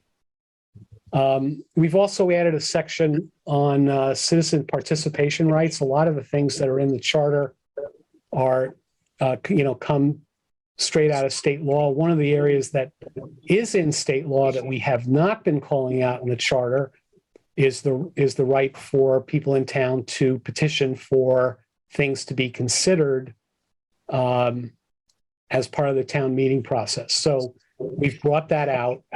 And we've clarified the language about the number of signatures required. The original Charter Commission, set it at 300 for any petitions, and they meant any petitions. But unfortunately, the language that went in was interpreted to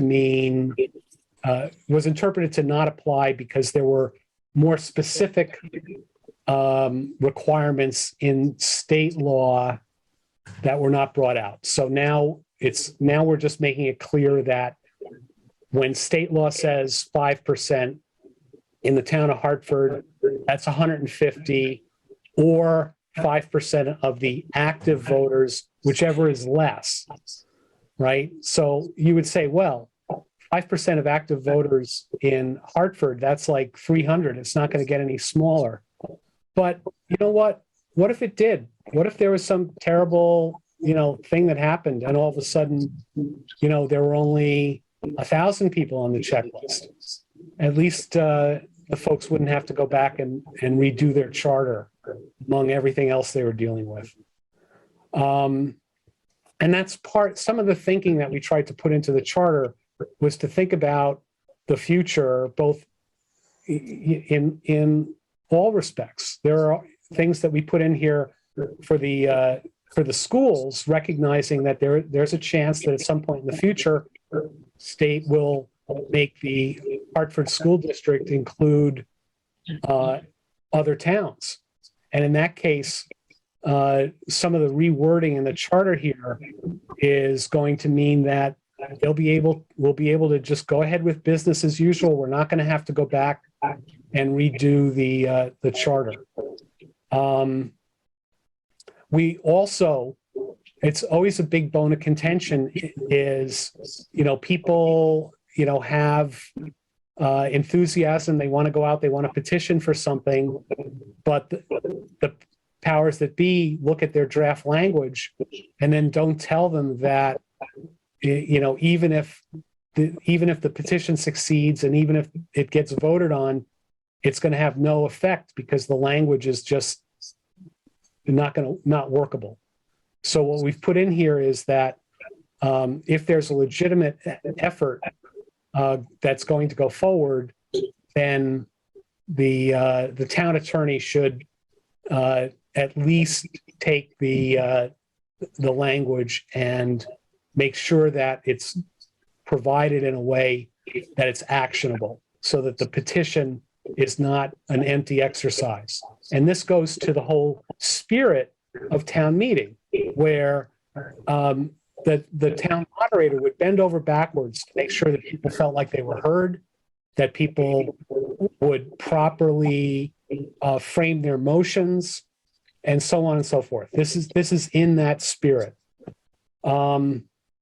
And then also, we're going to let people with a pretty big number of signatures to get, put things on the ballot that are not town business, like that it's the sense of the town that Brazil should ban kangaroo boxing, right?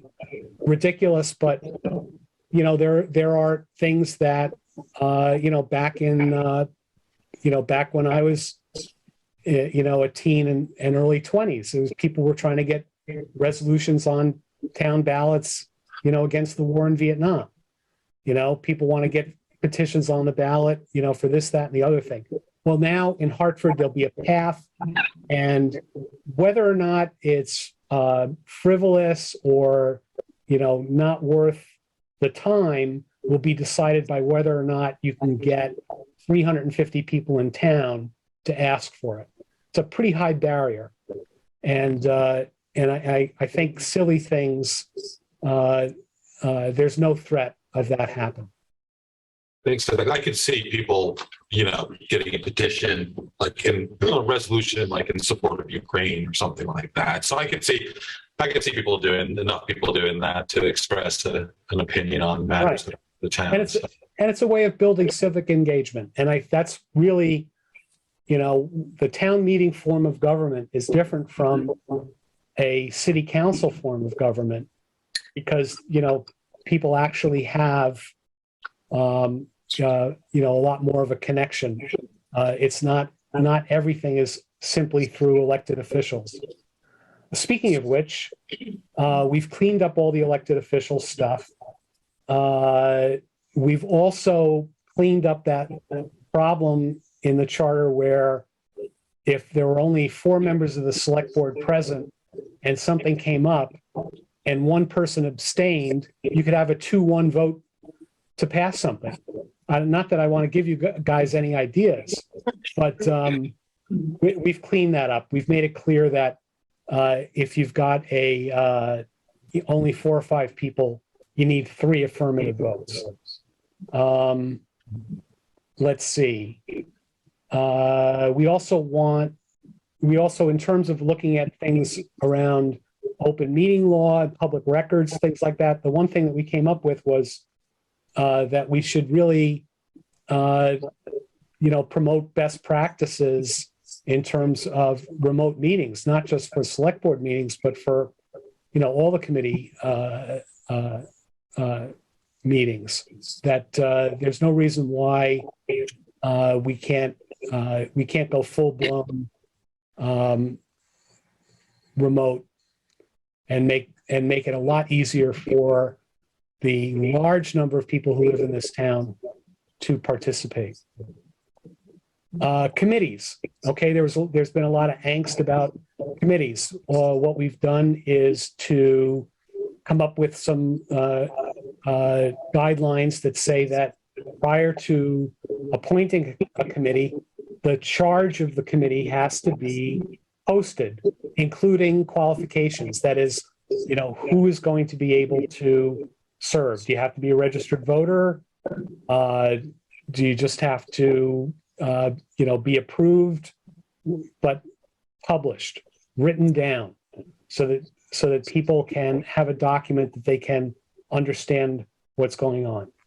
And then prior to appointing or reappointing people, that there would be notice and an application from the candidates, personal info redacted, that any appointed committee has to be chaired by a person who's eligible for election to town or school office, which boils down to a registered voter in town, which means a resident in town.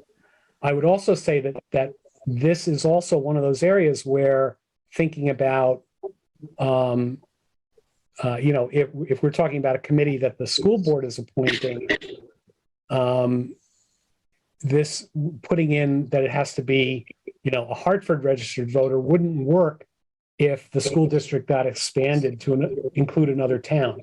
So by saying by a person eligible for election to town or school office, we take care of that. It'll always work, no matter what happens to the school district boundaries. And I want to say to anybody watching this, there's no rumor or anything like that about the Hartford School District changing in any way, shape, or form. We're just trying to think, out there and make sure that the bases are covered. Also, standard state law for towns is like 3 members of the select board, and standard state law for committees is that you need an unanimous vote to take somebody off who you have appointed.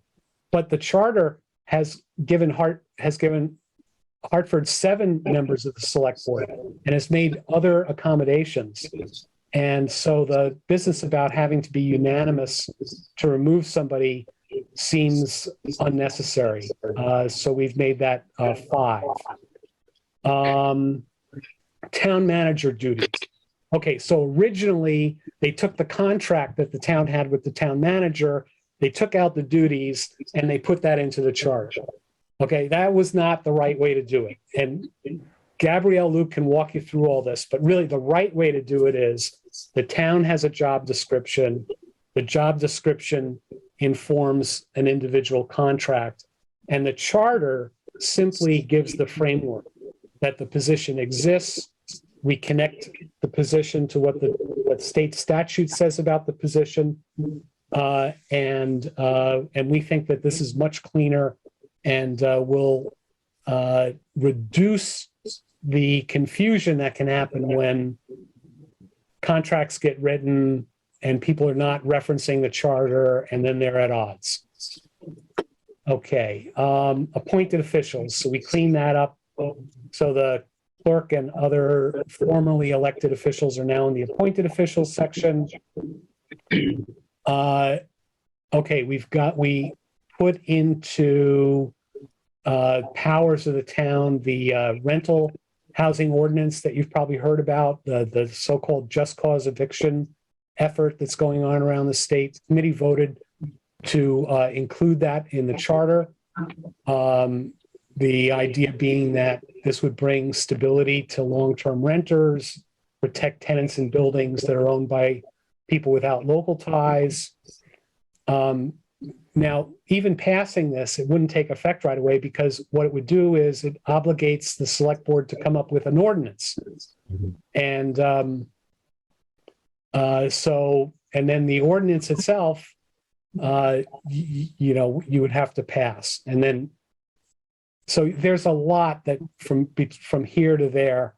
Certainly, this is something that could be taken out and voted on separately, but the committee was asked to present a charter, so we're presenting a charter.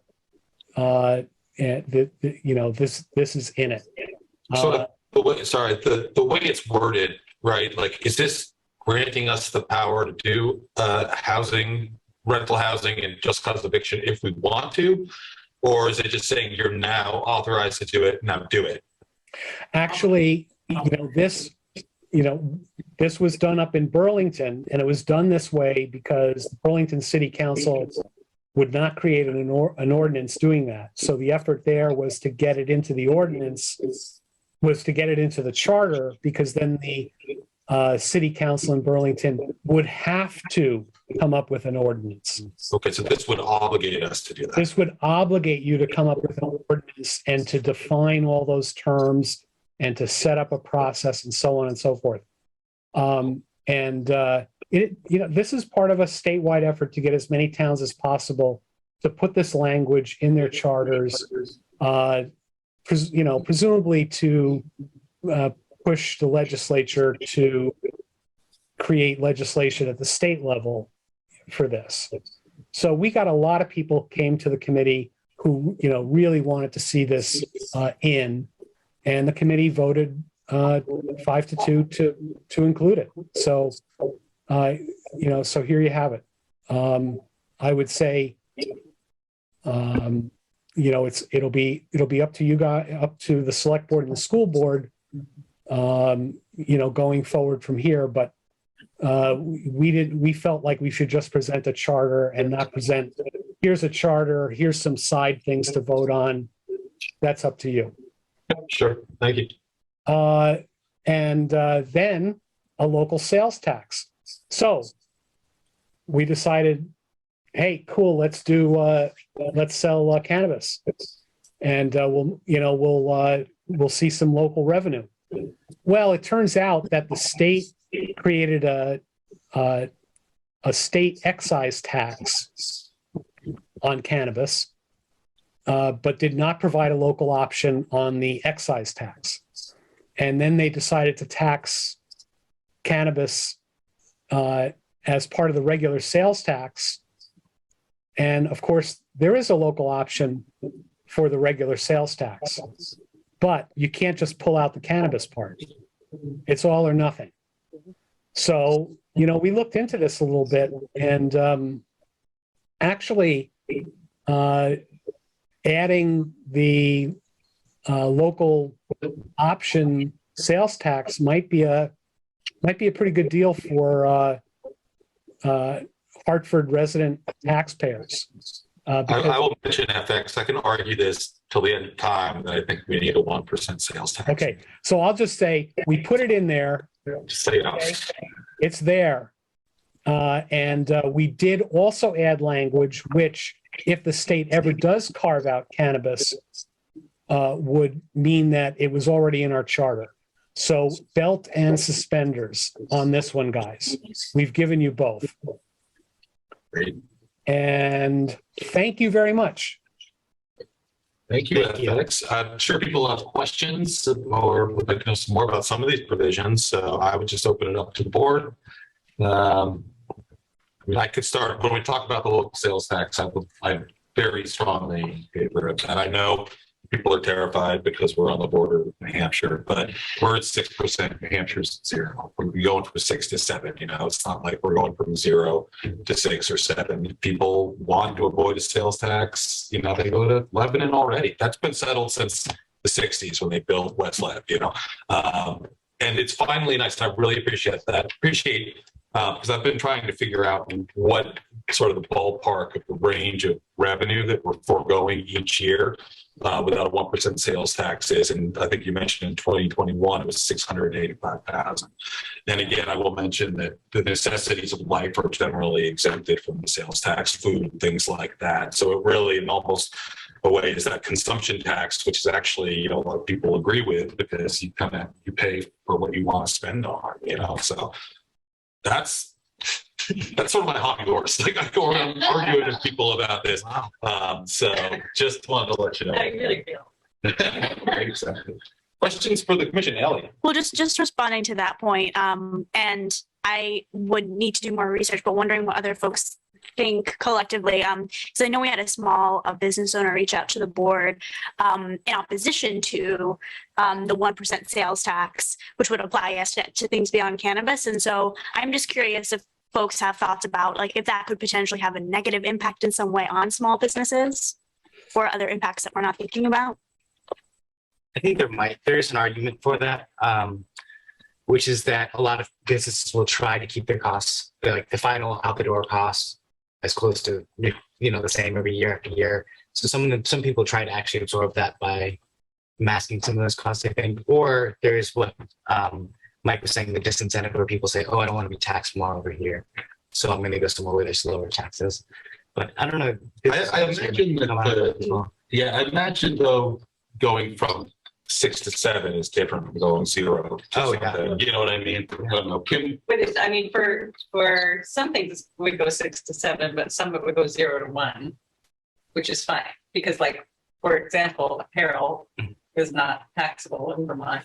Then I don't think it would be taxable under this. We can only. No, it would not. No, it would not be. Oh, it would only be on the like the things that are 6% now. Yeah. In the town of Hart, you know, actually. In the annotated version of the charter, that PDF, I put in a really long note about the details in Hartford and some of the numbers. So I'd encourage you to take a look at that. I think there's a very strong case to be made. Which page is that? It's just right at the end. So the amount of money that would be gained by additional 1% on top of, for local option tax on top of sales, it's clearly going to offset any increase. We're gonna gain an excessive amount of, not an excessive, we're gonna gain a considerable amount of money from this local option tax, which in turn we can put into the municipality to be used towards what we have. So in turn, that will lower our taxes for our residents. So individuals within the town of Hartford that use the services may see that charge, but it will come back to them in terms of the taxes that are they'll have to pay at the end. The other reason for doing this is, of course, is the cannabis. And the folks up in Montpelier, I was in charge of the section. So the folks up in Montpelier had the graces to give the opportunity for the towns to tax cannabis, but only under a local option tax. They have levied, FX mentioned it, they've levied a 14% excise tax on cannabis for the state. Plus, they have put in place a $10,000 fee for licensing for cannabis establishments. But the only way that the town's going to be able to get any money back is through a local option tax. So that's the vehicle they have. They're not really concerned about what the towns are going to get out of this because they've already got that vehicle in place and it's been established. Well, Lanny, we may also get additional tax revenue by increased foot traffic to our community because we've passed it, right? But that's sort of a positive externality. But from a local option tax standpoint, oh yeah, I mean, the only way to have that applied is to apply it through a sales tax. Absolutely. Perspective. And Dan, we talked about this week, but I'm very passionate about this 1% cannabis tax, and I think that it's not a cannabis tax. Well, it's an option tax on the general sales. I mean, I would love to see it broken out, and I honestly would go with a higher if they ever break it out. Cannot go with higher. If it's a hypothetical, if they broke it out and they legislatively allowed us to tax it, then I would. Never say never, Lanny. No one would have thought it would be legal to consume, right? But I do think Mike makes a great point about consumption taxes being applied where people are consuming. And it does allow, Wayne, I think you make a great point of it allows us to distribute our revenue source outside beyond the limits of Hartford homeowner property owners. So I think that's a great thing. And I appreciate all the work that you guys have done, both in terms of thinking this through, but also with the contingency of what happens if the legislature approves this separately out. I think it's extremely thoughtful. And I actually think that thoughtfulness is applied throughout this document. Yeah, definitely the Hartford School District, like just in case something ever happened. Right. I was pleased to see sort of that thinking there. The threshold of petitions, the 5%. It was just really thoughtful. And I want to just thank all of you for the incredible diligence it must have taken to go through that. I don't think I have that patience, but it's amazing to see it here and really wonderful. So thank you. One question I've always had is, and maybe this was sort of a compromise to get it passed in the first place, but the requirement that voters vote on the local option tax expenditures, I never quite understood why it wasn't just something that we put in the budget, like in the. You made the right guess. What's that? You guessed right. Okay, so it was part of, if you agree to an option tax, we'll let the voters decide how to spend it, basically. However, Mr. Chairman, this is something that I did bring up in discussion, is that we could change that aspect due to the fact that we will be seeing a significant amount of money come in through local option tax on cannabis sales. Mm-hmm. We could change that within the charter to signify a certain percentage to go towards what the select board wants to use the funds for. Mm-hmm. One of the things that I suggested having some of the funds go for is programs dealing with drug addiction and recovery programs, Mm-hmm. and also law enforcement. And that's some of the funds that I think that would be within our power to establish up front, to front load in this charter document, Mm-hmm. to be used, a certain percentage of it to be used for those programs. And that's something we may want to have for discussion among ourselves as a board. Yeah. I really like having that requirement of the local option tax needing voter approval for the stuff, because while we encourage engagement and participation in the budget process, I think it is like one of the very tangible ways that voters can influence what we're spending a certain amount of money on. And those might be, we still might put forth that, a warrant item that is, do you want to spend, $400,000 on this program for prevention or whatever, we can still put forth those things that we think the voters will support. But anyway, I really value that element of it for whatever it's worth. I'm curious, I have just a couple other little questions, and then one more broad. On the committee section, either FX or whoever was involved in that one, is the charter where, I know we've had some discussion, there was concern about if a committee member is being reappointed, that vacancy or potential vacancy needs to be posted. And regardless, is that something that relates to the charter, or is that statute, or is it non-existent? Like, what's the rule there that we need to make sure we? Well, now it would be in the charter because it says before you do an appointment, you need to warn and you need to have an application. So it just makes that clear, Kim. And there's in statute that talks about reappointing the people. But some people on the committee felt that it was a really good idea to have more public knowledge of what the committees are and who's on it and who's eligible to be on them. Sorry, I didn't want to interrupt. I mean, is it obvious, like, who's accountable for that? Is it committee chairs? Is it town staff? Like, if this is embedded in our charter, who's responsible? Like, who owns that responsibility of making sure that vacancies, whether it's a empty seat or a potential reappointment, gets posted? Because I think that would belong. That would belong to the process of getting the agenda items prepared and the materials ready. And in the same way, any state law is followed. Don't forget, the charter is state law. I think that in the past, since I've been on a couple town committees,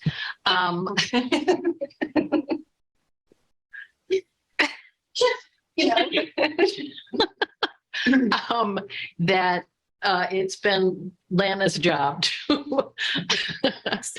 to somehow bring that up. However, as clerk of the current clerk of the Energy Commission, our select board liaison has asked us now to put on all of our minutes who's in it and what their term is and how many openings there are. So I think it will, I'm assuming other committees are being asked to do that.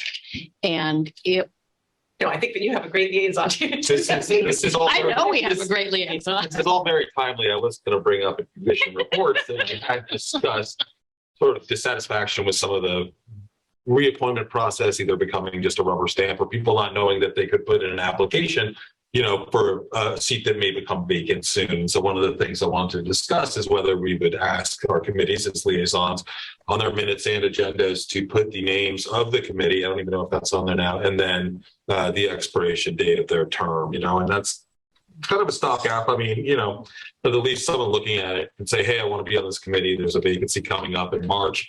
I'll put in an application sometime around then. So, but very timely. Yes, Lanny. So let's get back to this presentation for a second, if we could, sir. Yeah. So one of the things that FX was alluding to is that the rental housing discussion that we had, it did come down to a 5-2 vote on that. And that is something that we may want to consider pulling out separate to be voted on separately, because that I believe that when it comes to the community, our property owners will have some concerns with that.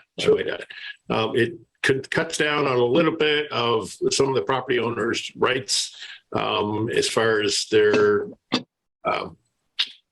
or they may feel it comes down to taking some of their rights away from them who have rental housing in the town of Hartford. Yeah, I expect that's a discussion we'll have as a select board. Well, just to go back, because we were still talking about committees, which is part of the presentation. Tracy, did you want to comment on that? Yeah, I think that you all will have to do some work because you may see some unintended consequences because a lot of your committees are staffed by longstanding members of the community. So to say, hey, you might be up for reappointment and we need an application and all that sort of work. So if this does move forward, we're definitely going to need you all to do some work on that. Or you could have the unintended consequences of people just saying, you know what, I've been doing this for 10 years. We did get some pushback previously when we asked for people to stop just emailing that they'd like to be reappointed and actually fill out an application. And so just thinking about the work that you all have to do, your unintended consequence could be that people say, you know what, never mind. Thanks so much for your time. And I am not interested in being a part of this process. So if it does come to fruition, that's work that I'm just going to kind of say, all right, select board, you know, do your work in your committees to kind of get the ball rolling on that and get people on the bus, or else I don't know. It's hard to find folks. If you can't just fill out an application and drop it off, you know. Oh, we get emails, calls, people coming in. They don't want to fill out the applications. They don't know why. And they typically ask me and Lana why we're making them when we tell them it's you guys. But, no, you don't have to insist on that form. An application could just be an email saying, you know, I've been serving on this committee. You all know who I am. I'll be available at the meeting if anybody wants to ask me a question. This is my application. Just accept it. One of the reasons that we had for a discussion about this, and this is part of Michelle, who brought this up, and unfortunately she's not here to talk about this, and she had a great point. We're doing nothing as it stands right now to promote diversity, equity, and inclusion in our committees. And the reason for having this is to promote that within the town of Hartford and the different. Yes, we have had people on longstanding committees that have been there forever, but that does not foster an inclusiveness or inclusionness within the town of Hartford. And we want to foster that in the town. And the only way to do that is to have some turnover on the boards and committees that we have. And so we can't just shoehorn people into committee roles that they've held just on the fact that they've had those in the past for 1,500 years. Yes, they have had a lot of input for the town and they have a lot to offer for the town of Hartford, but how are we going to gain that diversity if we don't have turnover? Okay. Yeah, and we don't have to dial down further, but there are mechanisms for, like, we have this new namely software. If committee members have some sort of designation within our HR software where there's a certain position for committee members, and it might just be that, you know, it includes their application is done online, it's stored in there, it's accessible to whoever the select board, and then there's a mechanism for, would you like to reapply? Has any information changed? Those kind of things. I mean, these things, if they become digitized with always having access to there being a written paper version for someone who doesn't have digital access, I do think it's a pretty low bar, and I agree with what Lainey just said too. So anyway, I'm not opposed, but I do think the onus does become on us, and I will bring forth soon a proposed schedule that we've put together, which is going to ask all committees to come before. So not just commission reports with liaisons, but also like having the Energy Commission come before us, give an update once a year, having the Planning Commission, having the Zoning Board of Adjustment, like come to the select board and say, here's what's going on. This is what our membership is like. So that's a side note. Back on this topic, just quick question. So the responsibility for the language on any warrant stuff, you're saying that, like, I can't remember which slide that was on, but basically provides assistance in getting petition language right for the citizen participation rights. Who pays for that? Yeah, that would be a town expense. I would imagine that would be a small price to pay. So if we have a petition for, banning kangaroo boxing in town, we're going to pay for 30 to 60 minutes of our legal counsel's time. Is there a litmus test for that? Like, how would I budget for the number of petitions? That's just some food for thought. I'm giving you all food for thought on implementation. You probably, it sounds great. And then I worry about 10 petitions sitting on a warrant, each costing us about $300 to whatever dollars. It's all like just stuff that doesn't affect the town, right? I mean, is it really going to take that much time for No, but this would be for any petition. No, it would be, no, you know, it would only be, I'm sorry, it would only apply to petitions that actually would have an impact. That's Gotcha. all. Okay. Okay. That's number one. And, you know, and number two, you know, the town's a $20 million business. I think we can afford a few $1,000s to get civic engagement right. That's my bottom line. It's a small expense. I understand the concern about it, but big picture, it's both actually small and relative to what the benefits that it provides in a town meeting form of government that is pretty much going away. It's invaluable. I agree with that. Okay. Gabrielle, if you'd like to speak. Sure. You don't have to. Someone's going to complain that they couldn't hear her and then. Gabrielle Luke, Charter Committee, and Hartford Village. I think for me, one of the reasons that I supported this piece particularly is because I think this is an opportunity for us to engage our citizens in a dynamic process. You know, that really understanding that the language makes a difference. If you really want to do and petition for this to move forward, then let's all work together. And it really for me, I look at it as an opportunity for civic engagement, an opportunity to maybe spark some of our citizens who get involved in that process to maybe run for other positions in town. That I think it really is a door that can be opened and a service that the leadership of our community could provide to help engage our citizens on a whole new level, and also make sure they're not wasting their time. You know, that if somebody's running to get like 350 petitions and they come to find out that the language was wrong, you know, it's just kind of a sad piece. So I would just ask us to really consider that dynamic too. Mike, I have another question, but I'm also happy to meet with you all because I haven't met with anybody yet. So my follow-up question is, who determines whether the petition has an impact on the town and thereby meets the criteria of being a paid petition where the legal fees are paid by the town? Is that me? Is that Mike? Is that the town and school meeting committee? Is that the board as a whole? And before you respond, can I do a process technical question? CATV, I'm getting notice that viewers cannot hear anything in the room, but only FX. That's trying to get an audio for them. Okay. Okay. We'll, Mike on? Kim, including us? Yeah. Oh, okay. Well, CATV, are you getting audio from our mics right now?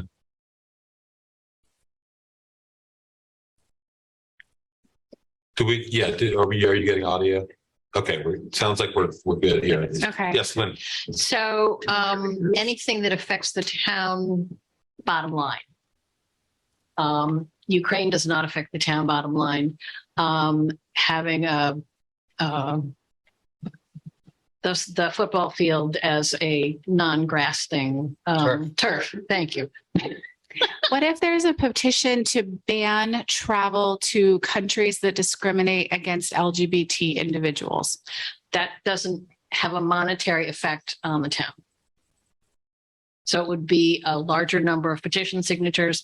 And yeah, but the question is, does it go through legal? My answer is no. I want to admit, Lynn, I've taken off my town manager hat. I've put on my auditor hat. So I'm actually asking questions to just kind of help tease out these process things that could come up later. Yeah, we did not think about. And I got a bunch more In questions. state law, I'm sorry. In state law, there are about a dozen different things that people are given the right to petition for that affect town governance. Like you can petition for an ordinance, you can petition for a charter change, you can petition for an article, and all of these things are defined in state law. So if it's one of those things, then it's actionable for the town.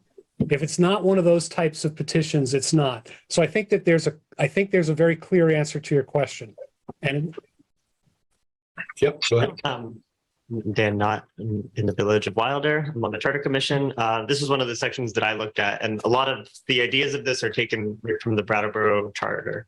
This was in the charge for us to be looking at in the Charter Commission petition language. So I studied other towns' charters, and in the Brattleboro Charter, there was a section that's powers of the people that are meant for the people of the town when they're looking at the charter to know what powers they have within the town. And this idea of enumerating the powers that FX just referenced that are throughout different state statutes in one place in the charter is what this is trying to do here.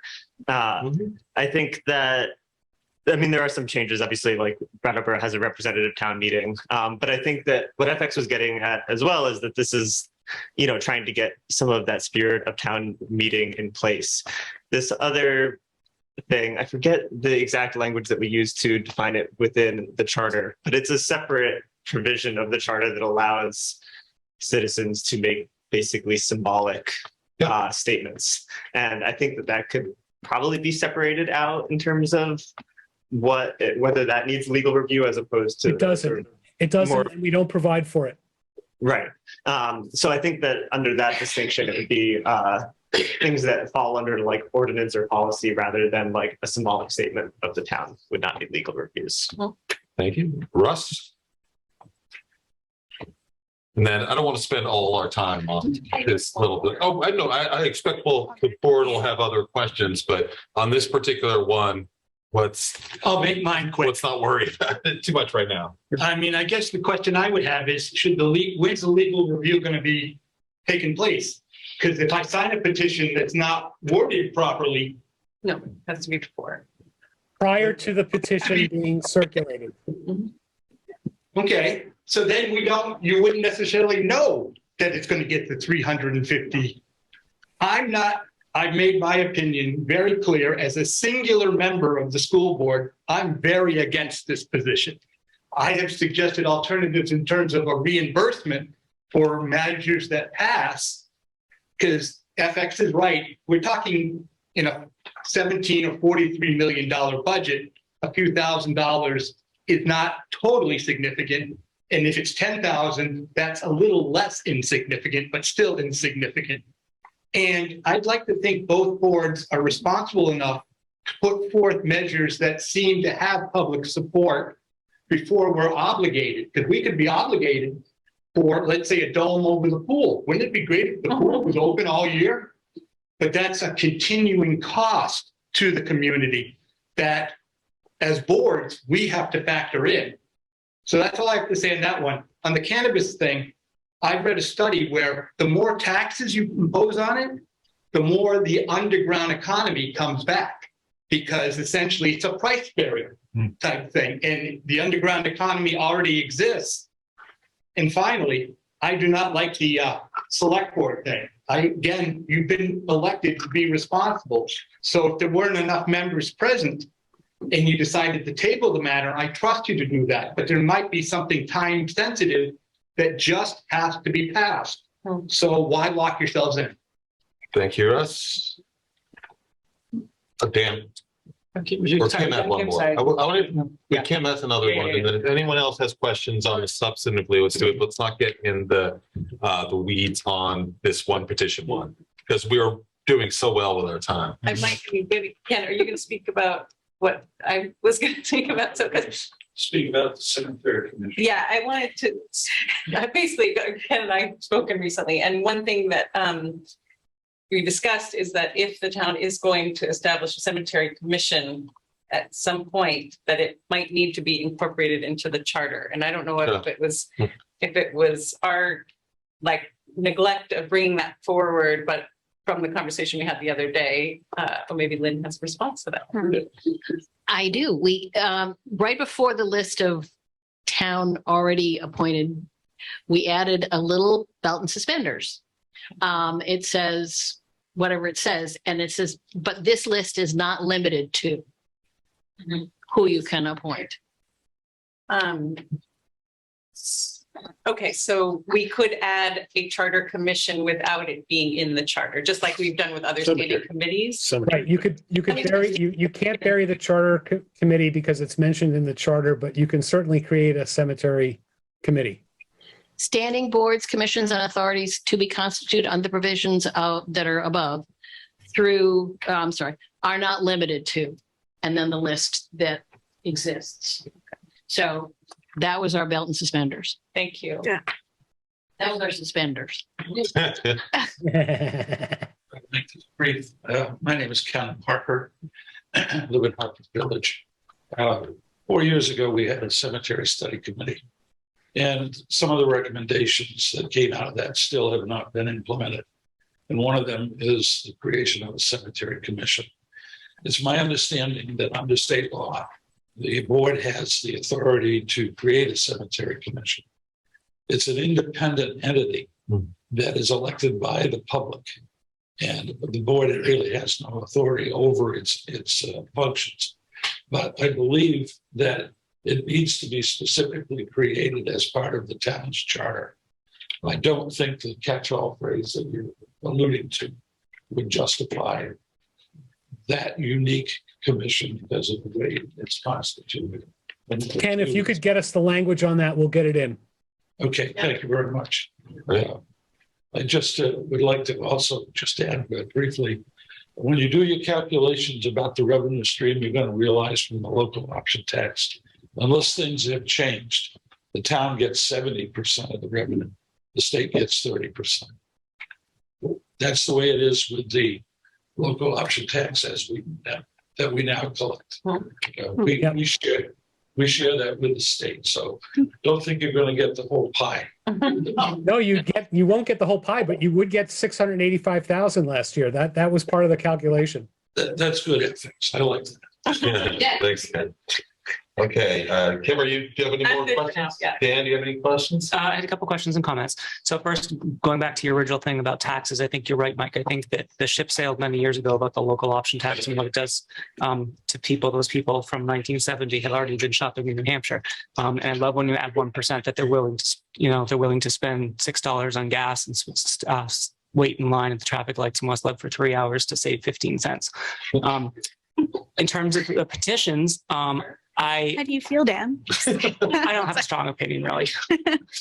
The petition that I also want to be careful about, maybe we limit the number of petitions that could potentially be on the ballot every year, or the ballots could be, if they get mailed, which seems to be the direction we're going, going to be very, very long. So perhaps we need to limit those to 3. And if there's any more than that, then the people who present them after the third one pay to have the legal fee done or the extra vote, whatever, but something just to consider. Two things that I hope that people would look at on the charter committee would be, I think there's something in there that says you can't hold 2 elected positions in the town of Hartford. And I think that is something that potentially might want to be revised. I think at the time when I got elected to the select board, I was elected as a justice of the peace, so I couldn't serve both, so I had to step down. And as an independent, it caused this big kerfluffle and a lot of extra work for the town clerk, and they had to go to the governor and sort that out. So it might be something, there might be certain circumstances where that might be okay. I understand from most positions that's not the case. We did play with that language. Oh, perfect, great. So a select board member cannot be a justice of the peace because you're already on the Board of Civil Authority. But we changed it so that a school board member who is not automatically on the Board of Civil Authority can be a JP. Great. Thank you. And my final comment was somewhere in one of the things presented tonight was that someone had to be a registered voter to serve on the committees in town and stuff. And chair of the committee. Well, my comment is that if you have been a resident of town for a long time and you may not be a citizen, then you're not a registered voter. So if you had your green card status, so that would be denying the people that have green card working through that process. They might have lived here for 20 years and they couldn't serve in those capacities. So that might be something you might just want to remove the voter requirement. So they have to be a resident or resident for so many years, just so that those people aren't eliminated. Allie, you have some questions? Yeah, thanks for that last point, Dan. I appreciate that. I have a thought about the elected officers, particularly the town treasurer position, just because of our experience in trying to find a town treasurer most recently. And we have a great one now, and we also ended up getting at the last minute 2 really great applicants. But I think the challenge that we experienced was that the requirement that it's an elected officer who then also needs to be a registered voter and resident of the town. And that sort of limited the pool of folks who might be able to be town treasurer. And I mean, again, open to thoughts, but my personal feeling is that that position doesn't necessarily need to be someone who lives in town. There are many skilled people in the region who could do that position. And it was so hard to find someone that to be able to maybe open that up so that that's not as much of a challenge in the future when we're looking to fill that position. And also that it is an elected officer. So I'm not sure that actually works more specifically, I think, with maybe the town manager and the finance director and less so with the board. And so if there's maybe this isn't necessarily a requirement for the language in the charter, but that there's an opportunity, if it still is an elected position, at least that there's an opportunity for folks who would be working most closely with that position to weigh in versus it just being a select board decision. Because that's actually not somebody that we have a lot of interaction with, and that's really town staff who are working with the person. So just food for thought. And then just voicing my support and appreciation, again, for all of the work in general. It's huge. And then also was really appreciative and excited to see the language around rental housing in there. And I know that that's a big issue and something to probably bring more folks into the conversation as this evolves, but just very appreciative of I recognize that there might be some risk involved in that and that it is a significant kind of chunk of the charter. But I really do think that that could mean a lot for folks, particularly in this who are vulnerable and the most vulnerable in this housing market. So just appreciate the attention to that. Thanks, Sally. I wouldn't mind if we found, or at least maybe we could do a quick agenda item just discussing what just cause eviction is and what the rental registry is like, because, you know, I sort of have an idea, but not really, frankly. And I think it's something I'd like to learn more about and sort of see what the implications are, you know, for tenants and also for property owners. We've had people come to us about their tenants they can't get rid of, that are causing a lot of trouble. So I think, you know, I think it'd be nice if we maybe devoted some time to that, depending on our schedule, getting into budget season. So I would love that as well. Yeah. I think this is going to be a pretty contentious point for people in town.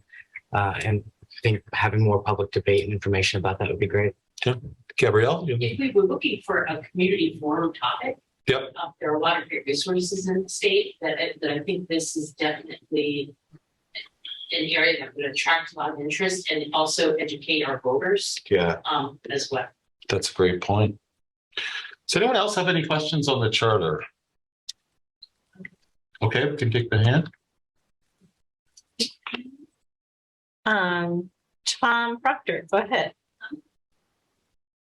Hi, thank you so much for taking my comment. My name's Tom Proctor. I'm the Housing Justice Organizer for Rights and Democracy, and obviously been listening in to your select board meeting today as listening to the inclusion of rental protections. And I just want to make myself available and echo what you said about having a little bit more public comment or public input regarding these rental protections.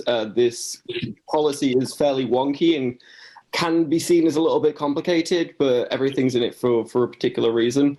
And I would just love to make myself available to anyone at the select board to talk about this further if you would like to kind of dig into it. This has been kind of a big part of my life and my work for the past couple of years. So yeah, not trying to blow my own trumpet, but I do know a couple of things about it at this point. Yeah, I think that would be great. And, you know, we'll think about our agenda and scheduling. And I think a lot of people would like to hear more about it. And I'm glad that we have someone who has some expertise there who'd like to come and tell us about it. Yes. Yeah, and just quickly, I worked on this on the Charter Commission as well and been thinking about it within the Hartford context. So I'm happy to be a part of this. Yeah, I think that would be great if we can get as many people who are interested in it, you know, from both sides, you know, and see if we have property owners, landlords who'd like to tell us about it as well. Okay, so I guess the question is, what do we do next with this? Does this come back to us? Do we need to send you comments or? Yeah, send us any comments, and individually is fine. Collectively is fine. We intend to meet sometime next week and get it off to Eli for his review. And then we look forward to coming back to you in about a month, 6 weeks with, our final recommendation. And then from there, it'll be in your hands. So just for accessibility, the FX, while I scrolled through all of your drive and found it very helpful with all kinds of resources, I wasn't able to open the actual charter documents. And then on the town website, I think the only charter documents I could find were the ones that are like, they're kind of draft version. So I guess it would be a request for the town manager if we could just have the. I will put up. I'll have Lana put in the committee section the slideshow that was presented tonight, the latest and greatest annotated PDF, and that is, and then once we have the version heading out to the attorney, we'll post that as well. How's that sound, Kim? Well, that's great, but also I think it would be appropriate to just have the current existing charter accessible on the town website. It is. Where? I'll come back. I'm sorry, it's definitely on there. But if it's, I will also provide a PDF of the existing charter, and I'll make sure that goes into the committee section as well. But no, the charter's up there someplace. And if you go to ledge.state.bt.us, you go to Vermont laws, Title 24. There's a whole thing there. Just so you know. Yeah, there's all municipal charters are there. Mr. Chairman. Yes. And Kim, when you're on the drive, like if you click on a PDF, it's not going to open off the drive. You're going to have to download it and put it in your PDF reader. We can talk about that later, Yeah. but thank you. So, Lenny, yep. So one of the things that the town manager said she had many more questions about this. So I would very welcome the questions you have to put back to the members of the charter committee. So, and they'd also be nice to have them come before the select board as well. I'd be curious. So that we could have the same playing field. I am a big nerd. I'm going to admit that. So please share with us. Okay, will do. As well as the charter commission. All right. All right. I'd like to thank Maybe everyone for the events. Tracy, maybe you should come to the next meeting. Okay, I'd like to, I have yes. one clarifying question. Dan So has guys, one the stuff, clarifying the question. topics and things that we brought up tonight, you have that, or you want us to either email them to one of you as well? Yes. Email it to the chairs. But I think you're.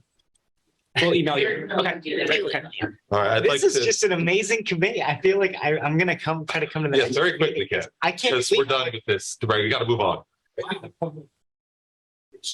Thanks, everybody. Yeah. Well, I don't know. I mean, certainly select board members can make public. we'll bring We it back. don't need every person who's got some position in government to tell everybody their opinions if they don't want to. Everyone is free to reach out to the charter committee and give them their suggestions or questions. I'd like to thank everyone for coming in. The charter, great presentation, really thoughtful work, and we all really appreciate it. You can just tell the thought that went into this, and it looks great. So we'll see you soon. Thank you. All right, now we got a break. Thank goodness. We will be back 8:40-ish. Yeah, okay. Okay. Which is the FY24 budget overview. Everybody got their books here. Tracy and Gail are here to walk us through the overview and answer any questions. I will just mention again that this is the overview. We're getting into our process where basically every other week we have a special meeting to hear from the departments themselves. So I believe on the 11th, we're going to hear from Public Works. So those are the prime opportunities to dig into the nitty gritty of everything. But this will serve as sort of a warm up, just an overview, and then we can just go. And so I'd say let's kick it off, Tracy. Whenever you're ready. Let's kick it off with kind of where we started. Departments heads start crafting their budget in mid-September. So we've put this together in less than a month. And So just want to give a shout out to the whole staff for doing this 2 months into a fiscal year too. We have a really unusual cycle. That's a conversation for another day if we want to look at changing that. But we've just started FY23. Haven't really been able to execute on some things, right? But we're still here. We're already here talking about FY24. So a lot of these are best guesses in a world that hasn't been normal for 2.5 years. So really want to give props to the staff for doing that kind of work. We also had 2 departments that did this budget for the very first time. Public Works and Police both had new folks doing the budget. So you're going to hear from Jeremy Delisle and his team next week. And then 2 weeks after that, you're going to see Connie Kelly, our acting chief of police, presenting the budget for the first time. So both of them dug really deep to get into a process that they had not had a significant role in prior to. So starting on September 19th, each department met with myself and the finance director to discuss their budget and get guidance on how best to record items. This is a complex budget, and so departments may want something or want to put something, and they get guidance on where to record that. We have them put their changes into MuniSmart. We review and approve them. And at the same time, the library, cemeteries, and Bugbee Senior Center were providing their budget requests as much as they could.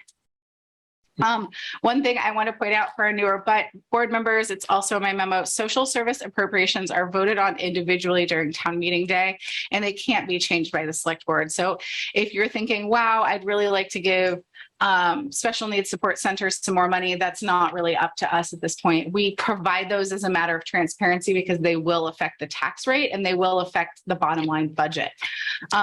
So those aren't really within anybody's purview to do that work. So if you see that and you're thinking, wow, I want to change that, that's not something that we can do. So as we meet and discuss these departmental budgets over the next 3 months, staff will be inputting kind of confirmed items into the FY24 select board column, as you see in your board. We'll reserve significant funding priorities, for example, parking meters or anything else for that December 6th wrap-up session. Our goal for the evening of the 6th will be to have reached conclusion on those items. We'll come back at a regular December 13th meeting with the final budget with the goal of a select board vote of approval. That saves everybody's hands from trying to input this entire budget into MuniSmart in the course of a week.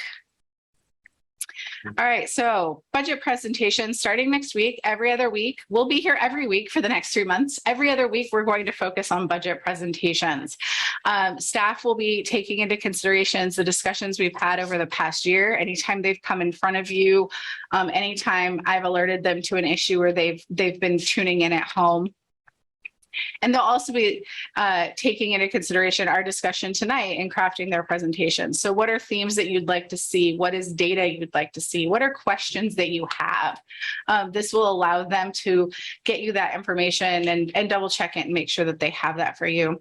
Our expectation for you all is that you'll review the budget for that area at the very least and the presentation prior to the meeting and provide us with as many questions as possible in advance. That allows us to, again, do that work, even if it's the Monday or Tuesday morning before the event, and have that information on hand. We understand things come up, but we would like to be as prepared as possible. The presentation calendar takes a few things into consideration. Staff availability. We're trying something new. We're going to go big. We're going to start with our biggest budgets and kind of go big with police, with Public Works, Police, Fire, and Dispatch first, and then move down into Parks and Rec, Planning and Development. And it also takes into consideration that we have a general election. So, you know, you'll see the clerk coming afterwards because she's pretty busy until the 9th of November. Then again, we have that wrap-up session on December 6th, and we'll come back on the 13th during a regular item. I wanted to bring your attention to 2 visual differences in your budget book. First, we've combined life and AD&D insurance. That's accidental death and dismemberment insurance. They're going to be combined into one general ledger code going forward. So if you look through it and you thought, why is AD&D empty and it's been there for all the past years? That's because we've moved that up into life insurance. And secondly, we're trying to reduce some visual clutter and data entry time. There's only one column. It's titled 2024 proposed. And finally, we have had this discussion before, but we wanted to remind you, we've moved where our major leases are recorded. Those amounts haven't changed. And we've done our best to note in the budget book where we made those movements. If we missed one, apologies, let us know. We'll add it to the notes section as we continue this process over the next few months. All right, any questions on that so far? And then Kim. Yeah, I, for one, am a little bothered by seeing the absence of the column for the department head column here. The reason being is that I always like to see what the department head had proposed and then what the town manager had whittled that down to. That gives me a better understanding of what the department head feels is needed if the town manager takes away, or if the town manager feels there's something extra that's needed. So it serves both sides of the coin in the fact that I get to see what the department head wanted and what the town manager didn't want. So I'm bothered by that aspect missing on this. That column was very, very beneficial when we had direct presentations from the members of the departments. In previous years, Lanny, was that a little bit more confrontational between the department heads and the town manager? Because I see that more as like a relationship of, hey, we're not going to be able to give you $10,000 for building repairs this year because we need to put the emphasis on another department, or we're trying to smooth the whole budget. So I see that more as like a working relationship between the town manager and the department heads. But I could understand if there was contention or you had an interim that wasn't really here a lot. The individual department heads are subject matter experts in their departments.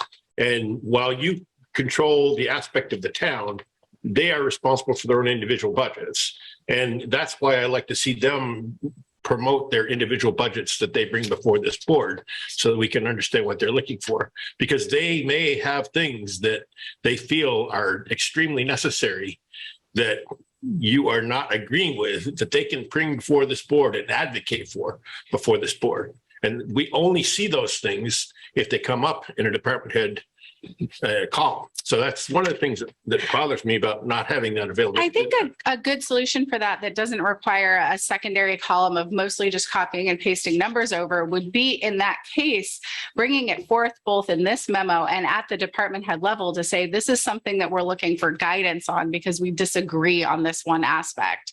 And whether that would, and I think in any case that would rise to the level of this overview memo because it would be a significant amount, right? It'd be something large, like we want to, I'm going to use somebody else's example.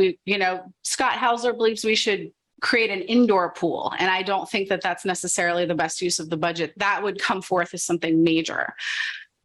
Because for the most part, a lot of these costs are fixed. They're just staff and stuff. So it's the major stuff kind of comes forth. Like, I think in my memo, I tell you, we back and forth on parking meters and we ended up pulling those out. And Scott Hesler had a paving project he was hoping for. And upon further reflection, when we got to the bottom line, we had to remove that for now.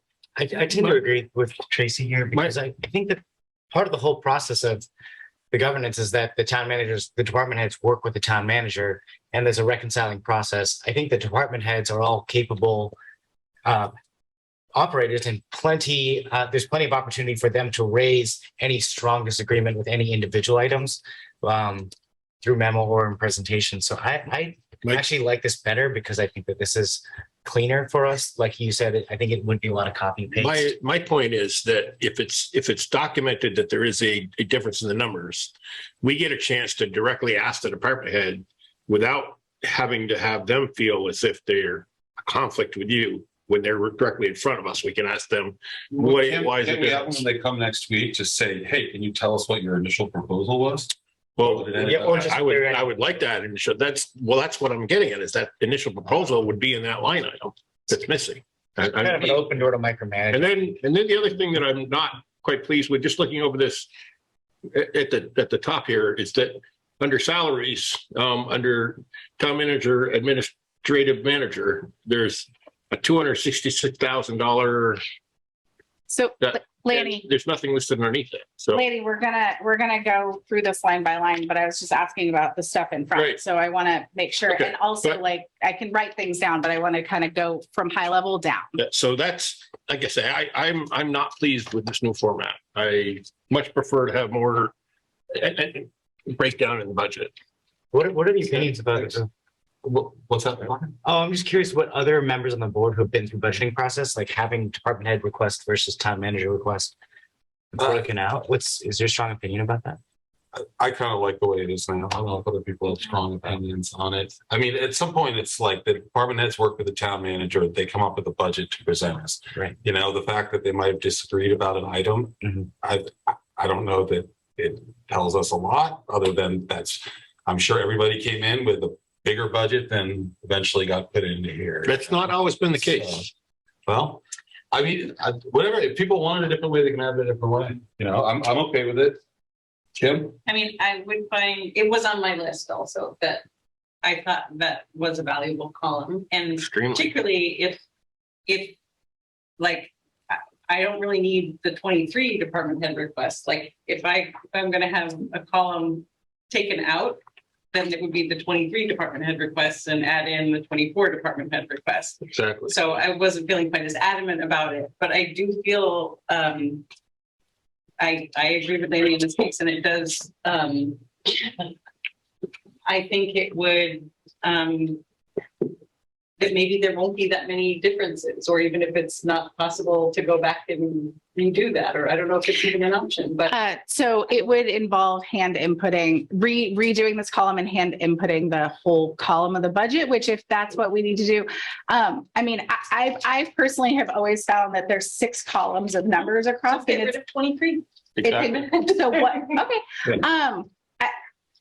Okay. For 21. No, keep 21 actual, get rid of 20. I agree with you that I think knowing what the change was in 23 isn't necessarily helpful at this point, because I think that information is so vital to us to know.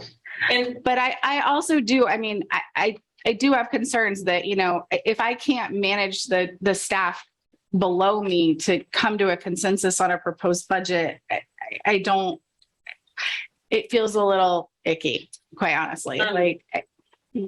I feel like that there are few opportunities for us to really get direct input from staff because it is channeled through you, and this is a historical, and I mean, I know MuniSpart is the program for our town. The fact that everything has to get manually input into it is, I mean, like, that's problematic to begin with. If we have to go redo this thing every time that there is a change, I mean, I also want to talk about when do we bring that down to you all? Because these meetings were, you know, taking place in September where we're balancing things right now. We're saying, look, you know, we don't think that this is going to, considering the increases in health insurance and dental, this is going to be a really difficult sell, or this isn't the year necessarily, or with prices going up, are you sure about that? So those conversations happen before these are even put in. Those are just casual conversations. Okay, so that could bring it back more in line with that through those September meetings. That's when the department head requests column and the town manager recommended column kind of become more like they might start out before we see them to be vastly different, but by the time we get our first budget book, you may have to say, like, well, we've got these huge insurance things. Are you sure you want to ask for that baseball field? And if they say yes, I really like this is important to me in my department. And then I say, we're going to put it in the memo. We're going to let the board figure it out. I don't like the idea that I am in competition with my department heads. That's not the. It's not a competition now, Tracy. There's no. That's how it feels. Is it's like, oh well, what if they think about this and they don't think about that? And which one do you pick? And I want this to be more collaborative. I want us as a team, as the department heads, to say, like, to come to a conclusion. So if that is what you all need, then we will fix that. But I don't like the perception. We're always told to trust the subject matter experts, and the department heads are the subject matter experts. And they're the ones that we need to take into guidance what they bring to this board. If they need something to get their job done, I want to hear about it from them, and I want to see it in this budget. And as Kim said, this is the only time that we have to delve into this budget in a deep dive. And that's why it's important for us to see those numbers in front of us. I don't think any of the department heads are shy about telling you all what they need. I think that I think they're. I mean, I obviously haven't been through this process yet, but I actually do find myself still being on Tracy's side on this, where each department head comes in and presents, right? So there is the opportunity for us to simply ask, are there any points where you really feel strongly that what was presented, wasn't completely accurate? But if we have everything, there's two columns. I think I could see where it creates a possibility for us to be questioning the town manager on, well, what about this? And almost putting Tracy on defense. That's our job, to question the town manager on this budget stuff. I know, Lanny, but if I may, can I finish? It's our job. I understand that, but it can leave open this opportunity where we say, well, why 5,000, not 6,000? Why 3,000, not 10,000? On every single line item where we see all these discrepancies. I think part of the point of us having a town manager is to manage the department heads and to work with the department heads to make those reconciliations before it comes to us. And I think there is still the opportunity where if someone feels incredibly strongly about something, that that is our responsibility then to give voice to that, right? Kim? Rocket, it is our job to go through the budget line by line. Right, yes. And the things that would bring attention, we don't have to say like, oh, why is this one $59 more than that one? Or why is this one $2,000 less than that one? But we do need to like recognize what's there, and the things that do jump out and have like, I'm wondering like, why don't we have a climate reserve? We haven't got the H-Corey requested funds in there yet. Like, these are the things that like, I've only gone through like the first 5 pages or something, and I'm starting to accumulate my questions about all those things. And having having the perspective of what's the ideal budget that the department head wants to request, and then the compromise and the overall big picture that the town manager brings to the picture and says, yes, this was a suggestion, but this is why we don't think it's the right time for that. That's part of the dialogue. It doesn't have to be written in a memo. It's in the numbers as well. And so what column would you get rid of, Kim? 2023 department head requests. Exactly. Anybody else? Everyone okay with that? Alex? Well, I just, well, first off, I want to acknowledge that there's, work involved in this. And when I'm sensing, well, first off, Tracy, I want to apologize if anyone kind of gave the impression that we're seeing that this could at least bring up like the impression that there's some sort of competition happening. I don't think that was the intention, but I can understand maybe how that landed. So I'm feeling that, and I just want to acknowledge that. And then also acknowledging that, yes, adding in this column would mean a lot of data entry, and when so much work has been done. And it sounds like so much of those conversations have already happened to arrive us to this 2024 proposed column. So I'm not sure if there's a compromise in which, if it seems like there are most of these items, the department head column and then the town manager column, most of those would be the same except for several items. Like, is there a world in which the only items that are listed are those where there's a discrepancy and there's a difference? There's maybe 20 line items in this whole budget that are, at least there's less than 20 in the general fund, thinking about the handwritten note that's on my desk, that are different. And those came about on Thursday and Friday of last week, when we realized that the budgets that everybody was hoping for were well over a 10% increase. And we didn't feel that that was a great place to start. I don't have off the top of my head how many changes we made into the enterprise funds, but that's basically the number of line items in the whole of the general fund that are different. And those were to 3 major departments: Public Works, Police, and Fire, including dispatch and police, to say, hey, you're where we can maybe bring this number down to something that's even more palatable than an over 10% increase, which none of us thought we would be able to bring to you with full good due diligence. Dan? So would it be a good compromise where you list in the budget book those 20 items that are different, so we can see what they are, and then you don't have to re-enter duplicate numbers for all the lines? I could put those in like a narrative. So if you looked at, I'm going to make this up, 10, 111, 1111, reduction of blah, blah, blah, blah, blah of this item to bring down expenditures. And then otherwise it's assumed that the department head and town manager had the same number and not all those exact figures need to be re-entered. I'm never gonna change my FICA. Well, I mean, if we're gonna do that, then I would actually rather see that in a column, so we're not having. Thanks for yeah. Oh, I'm sorry. Thank you. I'm sorry. I think Lanny had his hand up first. I'm not comfortable with that. I'd still like to have, as was done last year, the presentation column of the department heads right next to the town manager's recommendation column, and then our column for what we approve. As I said, this is the only time that we have a chance to do a deep dive in this budget, and we have to answer the taxpayers. And if the taxpayers are not getting something to benefit them, we have to answer for that. And if the department heads bring something before us, it could benefit the taxpayers, we need to know about it. I mean, and the other thing is that having it in here, it's not, you know, when each department head comes and does their presentation, we could say to each one, what are the things that you would have liked to have in this budget that weren't in there, or that are in here that you don't think should be in there? And that's putting them on the spot.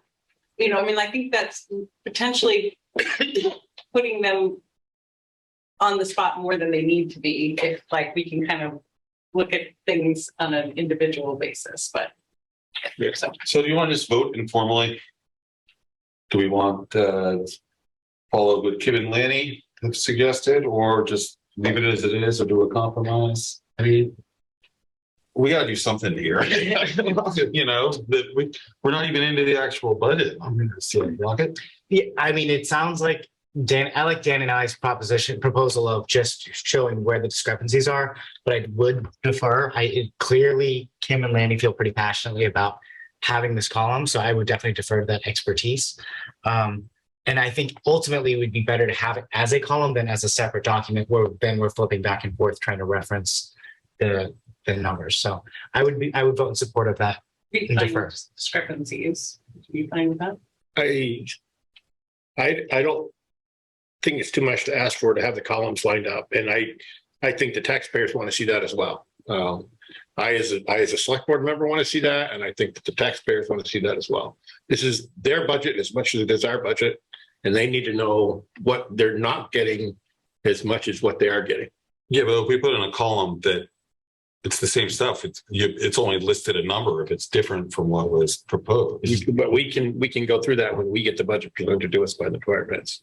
We can bring this out, but a person, the general public's not going to have that opportunity. No, I'm just saying for ease, you know, if I'm not comfortable with it, that if something says, you know, something's proposed at 3,000 and then when it finally comes to us or something, it's like 3,000, you don't need to see that. It would just be the ones that are different. I'm not comfortable with this presentation. I prefer to have it the way it was last year. I think that's unreasonable. That's I mean, was last year. I feel I want to move on, and also am feeling I would be fine if there is a column that is just making known and explicit the discrepancies, because we are getting the information that you're asking for. Yeah. And I will leave it there. All right, so I think we have a motion to put back the proposed budget of the department heads in the instances where a specific line item is different. Is that right? Mm-hmm. And we don't need to see 1,500 proposed and then 1,500 came to us. Mm-hmm. We need to see 3,000 proposed and 2,000 or something like that, right? And friendly amendment, just replacing column 3, 2023 department head request. Just yeah. Are you making a motion? It's kind of informal. Okay. Do we seem to have consensus on this? What wait, say that again, Mike? I'll make a motion that we ask the town manager to do the discrepancies showing the department heads versus what the town manager recommended, and it remove the column of 2023. What's it called? The department head request. Thank you, Kim. I'll second that. Okay, we got a second. Any discussion? I would prefer to see it as it was, but I will vote for this because it's better than nothing. All right, all those in favor say aye. Aye. Aye. Okay, all right, well, now we can get on to the next part of this. Now we can start. Okay, Okay, so overall, department heads have taken your words to heart to take care of what we have. We took that to mean our infrastructure, our equipment, our buildings, and our people. So in addition, many of the maintenance and upgrades to the town-owned buildings and vehicles also fit into the needs to address municipal emissions as part of the climate action plan. Unfortunately, we were constrained in executing the full budget guidance due to overall increases in baseline town expenses. But, you know, I feel like a broken record this time, but the FY23 budget, which is what we're in, I'm sorry, the FY24 budget to be in fact starting July 1st, 2023. This is again an economic uncertain time. Just when we think it can't get any worse, we continue to have labor and supply shortages. We've seen increases in vital supplies and equipment, whether that's car parts, tires, salt, sand, the aggregate that keeps your dirt road nice and tidy during mud season, as nice and tidy as we can make it. So staff have really dug in to use their knowledge and their vendor relationships to try to estimate supply costs. But as we're seeing right now, we did not estimate that increase that we saw this spring and that we've continued to see throughout the summer and the fall. So once again, we're building this in a time of uncertainty. We're aware of that. We hope you're all aware of that. We hope the residents are aware of that. We couldn't have predicted what we've been predicting. So because of that, staff took a serious look at their budgets and they really worked through themselves internally what could be reduced. I have to say Public Works, Police, Dispatch, and Fire, they bared the brunt of that exercise as we had those hard conversations because they are the largest budgets in town and they are the budgets with the most flexibility. As you'll see, Parks and Rec is predominantly driven both on the expenditure and the revenue side by programs. So we reduce program expenditures, and the rest of our departments are really constrained by their costs. They don't have a lot of stuff and things that we can reduce. They have people who do the work. So like I said, across the board, increases in petroleum products, tires, electricity. Biggest increase, healthcare coverage has gone up 21%. Last week, I met with our HR director and our insurance broker, MVP, who's our insurance carrier. We switched over to them from Blue Cross Blue Shield a couple of years ago. They do remain the more cost-effective option than other carriers, but both sides are seeing double-digit increases. Our insurance broker told us that the best increase she's seen for a municipality throughout the region is a 10% increase. So, and that's for larger municipalities. So we're all bearing the brunt of that. Dental coverage has risen 4%. We have historically paid 85% of our costs to the staff in terms of medical coverage, and we have maintained that percentage. There was some light talk about taking that down to an 80-20.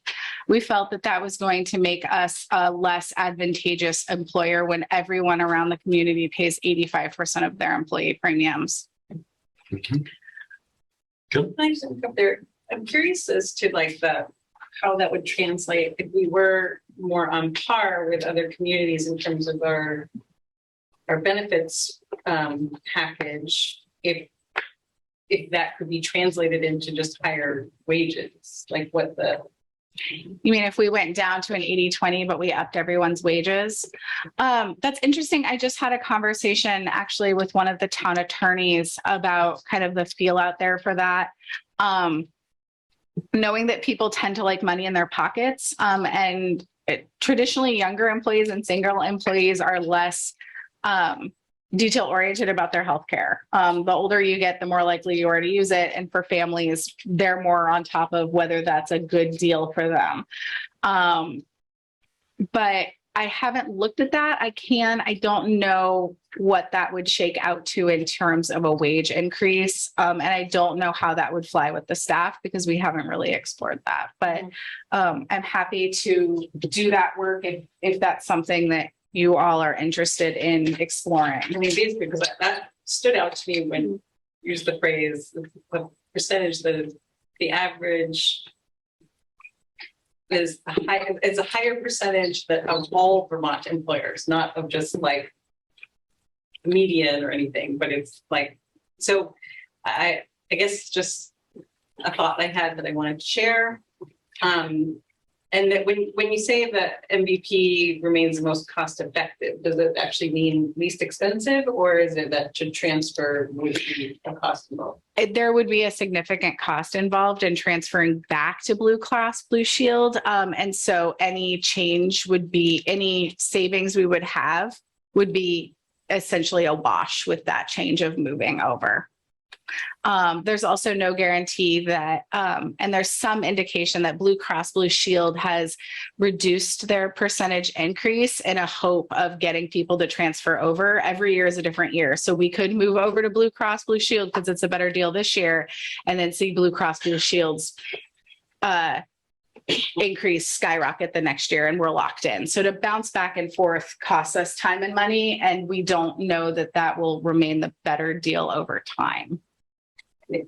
Are we using, has Namely been implemented yet? Namely is in the process of being implemented. Just because I think all the benefits and everything will be more transparent to employees as. Yes. Mr. Chairman. Yes, Lee. If we were to look at switching to Blue Cross Blue Shield, what would be the savings next year as far as we're bearing all the upfront costs? But would there be cost savings? We have absolutely no idea. Both MVP and Blue Cross Blue Shield are for-profit organizations, and they're setting those rate increase based on their own shareholders and their own needs to drive a profit. So let's say that we see that this year, just for round numbers, MVP is a 20% increase and Blue Cross Blue Shield is a 10% increase. And we decide that it is worth it to move the town over to Blue Cross Blue Shield. Next year, MVP is a 10% increase again, and Blue Cross Blue Shield is a 35% increase. Now we've lost that savings, but we won't know. They don't release those numbers until around this time every year. So we have absolutely no idea. So through VLCT, is there any better avenues for health insurance? No, we're on the marketplace as a small scale employer. And that is according to our broker. Her name is Sally. She's amazing. She works with Hickok Workman. That is the best place for us. And Paula and I did explore moving us into other avenues for that, whether that was the large marketplace or going out on our own. Is there another comparable sized town that you could reach out and find out what they're using for marketplace? Our insurance broker does that work for us. And so I trust her assessment and the data that she's provided us that there is nothing better out there for us. Healthcare costs are terrible. Great, thanks. And I want to remind everyone that the town manager's office budget, all that stuff, we have meetings scheduled for that coming up. This overview should give us questions to bring up at those individual sessions, I think. So I'd like to, at least have Tracy go through sections that are outlined, and we can take a sort of a higher level view. I'm good. Thank you. Okay. So as you'll see across the board for electricity, gas, and other petroleum products like heating oil, we used either a 3-year average or actual cost, if that could be accurately estimated. Because of the ebbs and flows, I think all of the departments did end up using that 3-year average. We did that in an attempt to smooth out the spikes. We've seen gas go so high and so low. We've seen heating oil be so volatile. But again, that's an estimate based on a 3-year average. And I know that there's been some ongoing questions about the solar arrays. So our environmental sustainability coordinator provided a handout, just if you have questions ongoing as you go through electricity, what that looks like for you. We also saw an increase in the cost of tires and vehicle parts recently. So we're fixing up what we have and we're getting new tires when we need them, but they're getting more and more expensive. So we maintain those cost increases into FY24 as a precaution. Our vendors are not showing any indication or have given us any indication that those costs are going to decrease dramatically.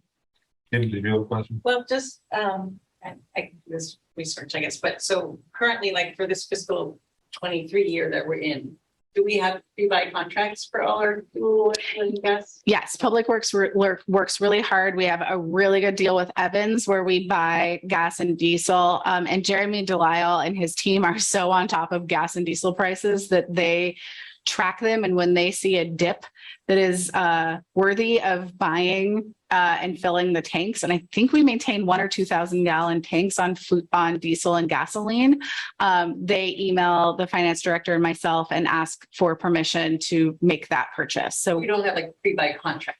and we do a pre-buy contract for heating oil, but as we change the HVAC systems over to heat pumps, we are reducing our reliance on heating oil.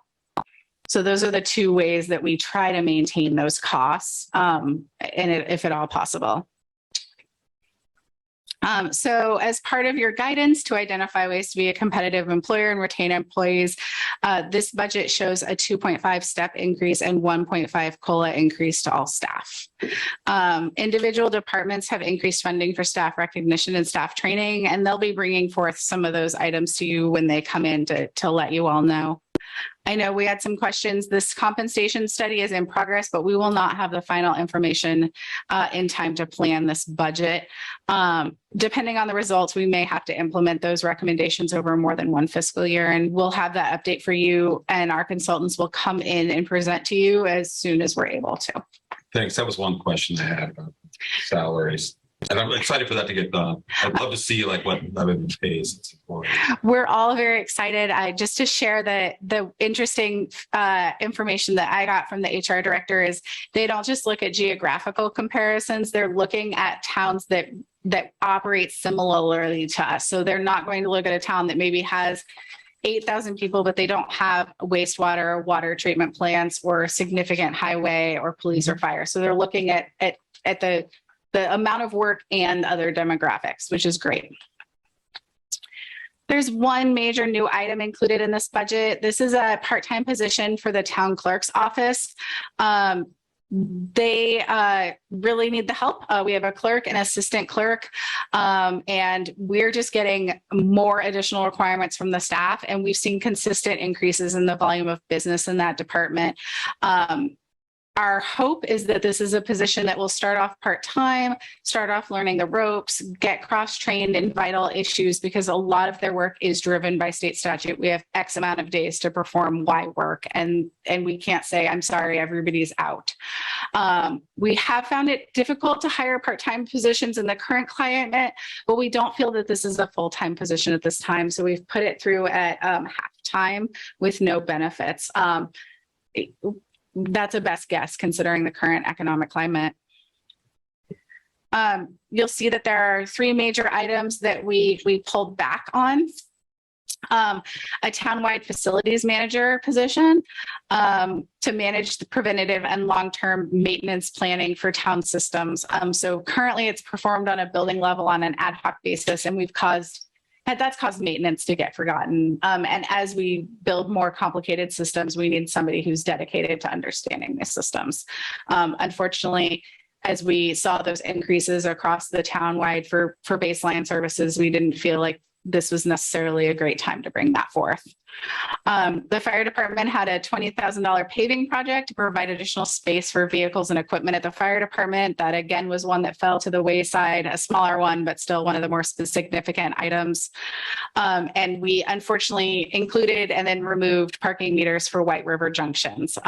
We initially included that at $250,000, but when we saw that bottom line, Department of Public Works and I had a quick phone call to say, I think this is one of the things where we need to pull it out for now and let you all chew on your binders and see where this lies. But that was something that we did initially have in there. So we've had a lot of chats about the lot these days, the local option tax. Typically, we make about $300,000 off of the lot, and voters must approve specific uses of the lot. I'm trying to put in items that benefit a larger portion of the town, seeing that should probably be a town-wide benefit, not necessarily a specific neighborhood or something that's not used by everyone. So you'll see I have 3 items in there so far that we're proposing for the lot, a replacement of Parks and Recreation's 15-year-old tractor.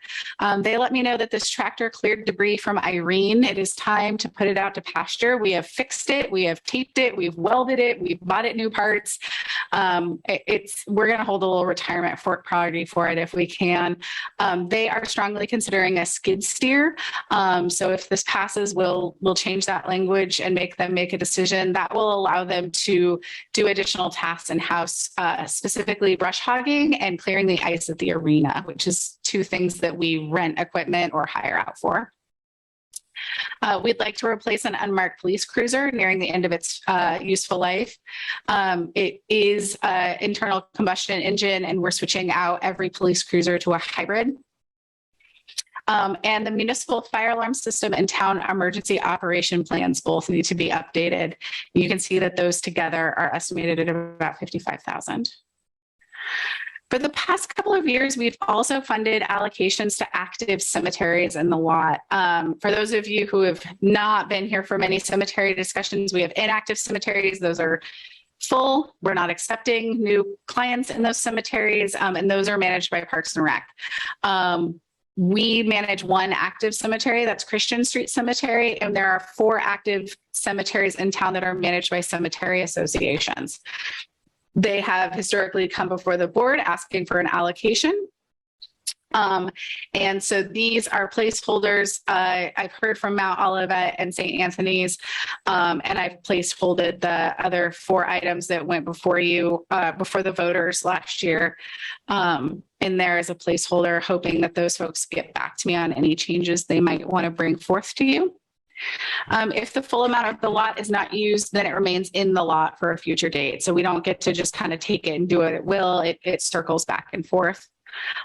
If you're so inclined, we can discuss other items that can move from the lot to the general fund. Again, I caution us going over about $300,000 in the lot, or else we won't be able to fund those items. Quick question, are we expecting a surplus from 23? We know what we have in 22, and I believe we have 90,000 left over in 22, but 23. Like potentially we might have more than 300,000. Potentially we might have more than 300,000. If you would like to play with that, I can keep you all up to date on a tighter number, so that way maybe we can maximize our lot. Yeah, and we have a specific lot discussion in one of our budget. We do, it usually comes up in my discussion. Okay. Yeah, I'm disappointed to see the parking meters taken out. I think that would be a huge benefit for us. So with that said, I was wondering if maybe we could look at moving something else from the general fund and purchase it through lot funds, and then use that money for the what's that? The voters already voted down parking meters. I know. We want to say not put it in lot, not put it in lot. Use it, put it in the general funds, and then take something out of general funds and put it in the lot to be able to use that money, because parking meters is something that will pay for itself. It will clear our congestion downtown, and we're getting more and more traffic. We have more and more concerns about parking that come up, and the only way to clear that is to have rotating vehicles through the use of parking meters. We'll bring it up during one of our in-depth discussions of things where we want. But we don't need to go over parking meters. Well, my question is, putting more into lot and putting parking meters back in there. Right. Well, noted. Yeah, or find some federal restriction on here. Right. Just parking meters, I think, are so important. I know you're against it, Mike. So I'm not against it. Yes, you are. Are we going to create a parking service that's actually going to give people tickets on cars? So otherwise, they're useless. You're not going to get any money out of them after people realize there's no parking enforcement. We already have a 2-hour ordinance there. I'll enforce if it's not enforced. We'll go down there. Matter whether it's a parking. You want to say we'll talk about it later? Yeah, but I'm sorry. I'm gonna need to add $1,000 for toy parking meters for the select board, so everybody can have one. You take it home. Oh, Nancy wants one too. One for Nancy, one for Russ. Russ, you want one? Okay. All right. I hear you. I wrote that down. We'll definitely get into these weeds, right? We're hovering in through the drone. We're going to get to the forest floor in a few months. There's going to be snow. Mr. Parker about Hartford Cemetery now, if you've got any idea what you're looking at? For appropriation for this year? But they normally come separately after they've figured out what they need, right? I know, but I didn't know if he was any closer now than he was with They can. I mean, like, that's up to you all. That is some feedback I'd like to hear, is if you would like the libraries and the cemeteries to come and give those presentations. They did last year, so that's why. So that's what, that's another thing. So definitely think on that. Good. Kind of along that vein and still in the up here, I know we talked, I don't know if we talked about it this year or last year, but have we sent a notice to, I used the term we. The royal we. Has anyone sent notices to the individual committees and commissions to say, if you want any funding in this budget, you've got to ask for it by a certain date? I think I put that charge on all of you, but that might have been part of another discussion where maybe that slipped out, where I said, please let me know, but I didn't. So should we ask our commissions to let us know if there's any funding they'd like? So that's what we did with Sister Cities last year. I think we're going to see that too. Oh, I just went like way back in my agenda packet. So those are all going to come up on November 9th. So that's definitely when we would want to have that information. But I would give them, I think it would Kim. I would love to have the cemeteries and come before us again, and the libraries come before us again, to be able to explain what they're looking for. And So just to clarify, so November 9th is when we should say our committees that we're liaisons for, if they do have a budget request. And I said 9th. What is the date you all settled on? The 10th. The 10th. It was the election. I think I hit print on this one before that one came through. No. 9th or the date. The Wednesday after the election, because it's an election week. So we're not having a meeting on the election day, so we postponed either the 9th or the 10th. I'd need it before then to put it in there. So Okay. the Friday before the 9th. Yeah. I just want to. one thing, if I may, Mr. Chairman, is that in the past, I've mentioned it, and I don't know how much of a struggle it will be to do this, but the appropriations that we make towards social service agencies, in the past, they have come and explained their needs to the board. If it's possible, I would love to have them come in again and explain their needs to the board. It goes automatically goes on the ballot. I know, but the reason is that if we could have some education on their needs to be able to pass it along to our constituents in the community. Historically, the time and place for that is that town meeting day where they come, and which is recorded and everything now. So even if you're not there in the room, remember how like in the auditorium or in the gymnasium. I do. So I think that would be sufficient if that's, I mean, I think COVID might have mixed that up. COVID did. We should have a requirement though that they present themselves to the community, because I think they're on this, they're on the ballot every year. And I think a lot of people do not understand what these agencies are that are out there and what there is for perhaps overlap. Okay, Because they get voted for. All right, guys, let's get back to this rocket. Just looking at General Fund 10 here, Fund 10. I was wondering if there was any comment from the board about the transfer from unassigned fund of $1 million. That's to sort of basically fill the gap between revenue, tax revenue, non-tax revenue, and then the expenditures, right? Tracy, do you want to explain that? Yeah. So, previously when Gail has come in or when I've come in, we've where the unassigned fund comes from is things that we didn't encumber that didn't get executed, right? It's the leftover money. We put it in the unassigned fund. Different boards have had different criteria for how much. Boards previous to you were fairly conservative. They wanted a significant unassigned fund. What I've heard from many of you in the past is that is the people's money, and we should be thoughtful in balancing. Waiting for the fire alarm to go off with that noise. We should be thoughtful in balancing saving for a crisis and using that money to be able to fund programs for people who may have been taxed previously, and use that. So we did $1 million last year. We did 680 the year before. What is the current balance of the fund, the unassigned? 2.6. I gave my presentation. Yeah. 2 weeks ago, pre-audit my action. Just so at $1 million transfer rate, does that keep us neutral? Is that $1 million reduction then of the fund? That's correct. Okay. So you as a board need to determine what percentage you want to remain in your unassigned fund. So you may want to keep 5% of your budget, you want 1%, 20%, whatever you want, and then you work from there. Right. So 2.6 over 18 is like 15%. So 14%. Do you have any idea, Gail, maybe, or Tracy, historically what the unassigned budget balance it has been, or percentage of budget as far as? We usually see that, don't we, at some point? And then we decide how much what we want to do with it. That's something we can get to you too, kind of as we're taking in questions. So that's something that we can bring forth and get to you. Yeah, just having historical data of what this town has done would be good to know, especially with the huge price fluctuations we've had.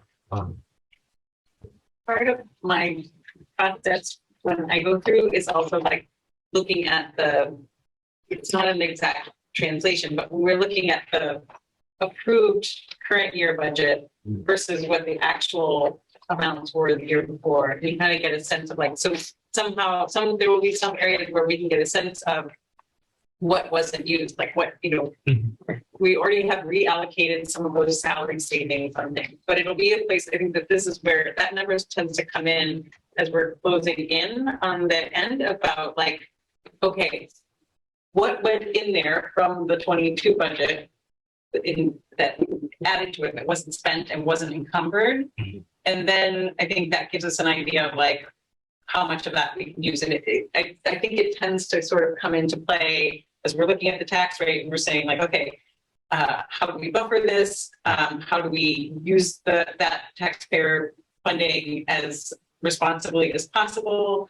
And then how do we also keep the right safety net? So I think like if you want those historical numbers, that would be great. But that's I think where it kind of really where we really fine tune it is trying to get the tax rate as reasonable as possible. Sure. And still responsibly keep pushing. I don't know if that helps. So it's sort of good. I mean, I hear all that. I guess there's other considerations that I'm thinking about, but I'm sure it'll be an ongoing conversation.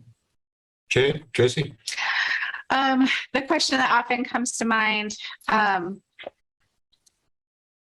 not going to read all of those numbers to you because we all know when we all get together and start reading these long numbers, they get really garbled up. But you can see non-tax revenue, that's up just a smidge. Transfer from unassigned fund $1 million, and the increase over FY23 is 1.18 million. I want to do a little bit more data analysis as I have time, but it looks like those are coming from baseline services, people, and things that we use to do the work that keeps the lights on and the water flowing and the roads flat and the mail going out. The assessor is currently predicting just a slight increase in the grand list. One of the things he does look at is if there are any major projects under construction that are going to come online.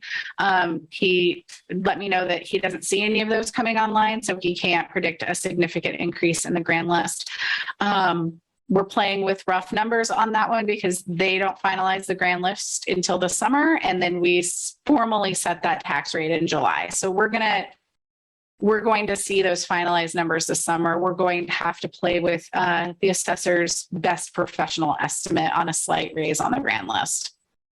Do you have a current grand list value?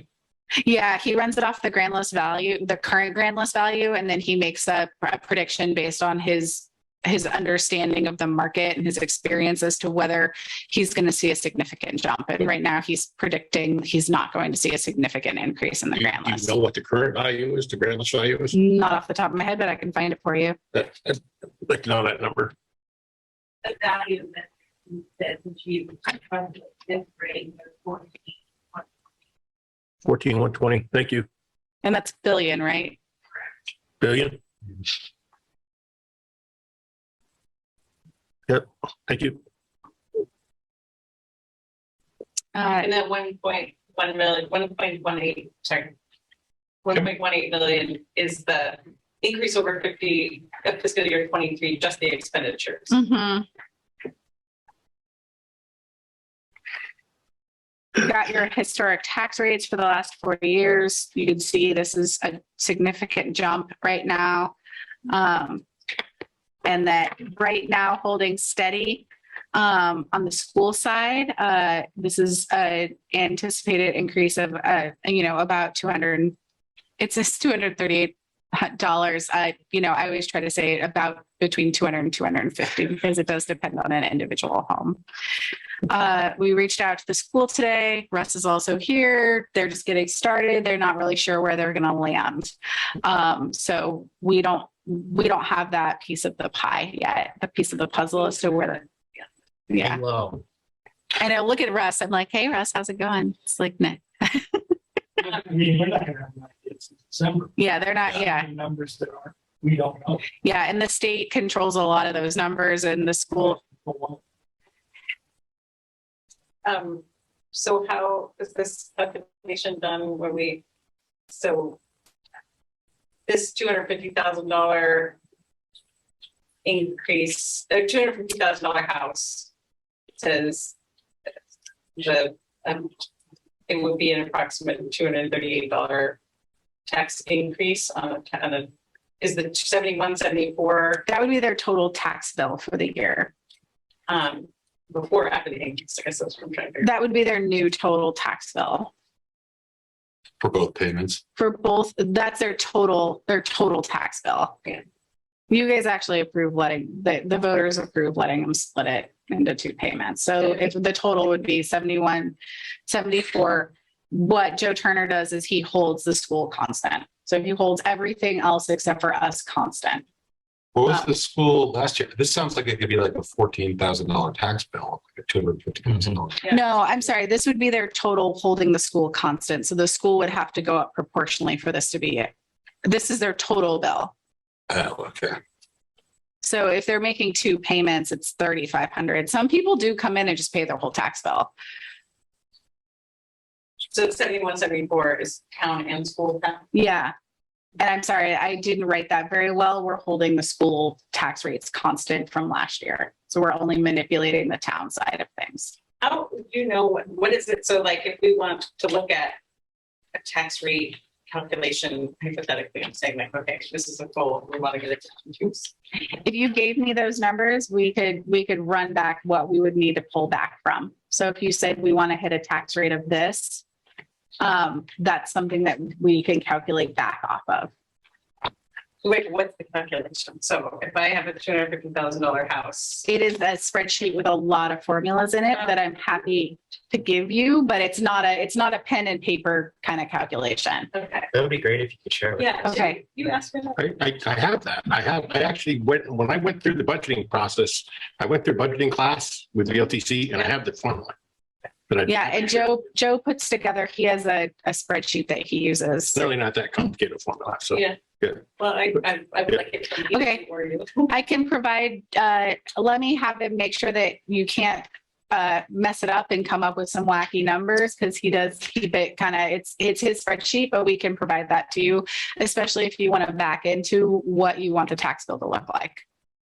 Do you by chance know the amount raised by non-tax revenue that we had last year? The amount raised by Non-tax tax revenue last year. Fees. I mean, I can get that for you. yeah, that's part of the formula. Yep. It's in our books. Yeah, but You I have to do can't some break math. it down as You'd have fast to do as some math. I can't break it down as fast as Tracy or Gail could. I think something it's, oh, Mr. Chair. The non-tax revenue. It actually happened on page. Oh. This year, not. No, you wanted last year's? For like, yeah, for this year, it's fine. For 2023. So on page 4, you have.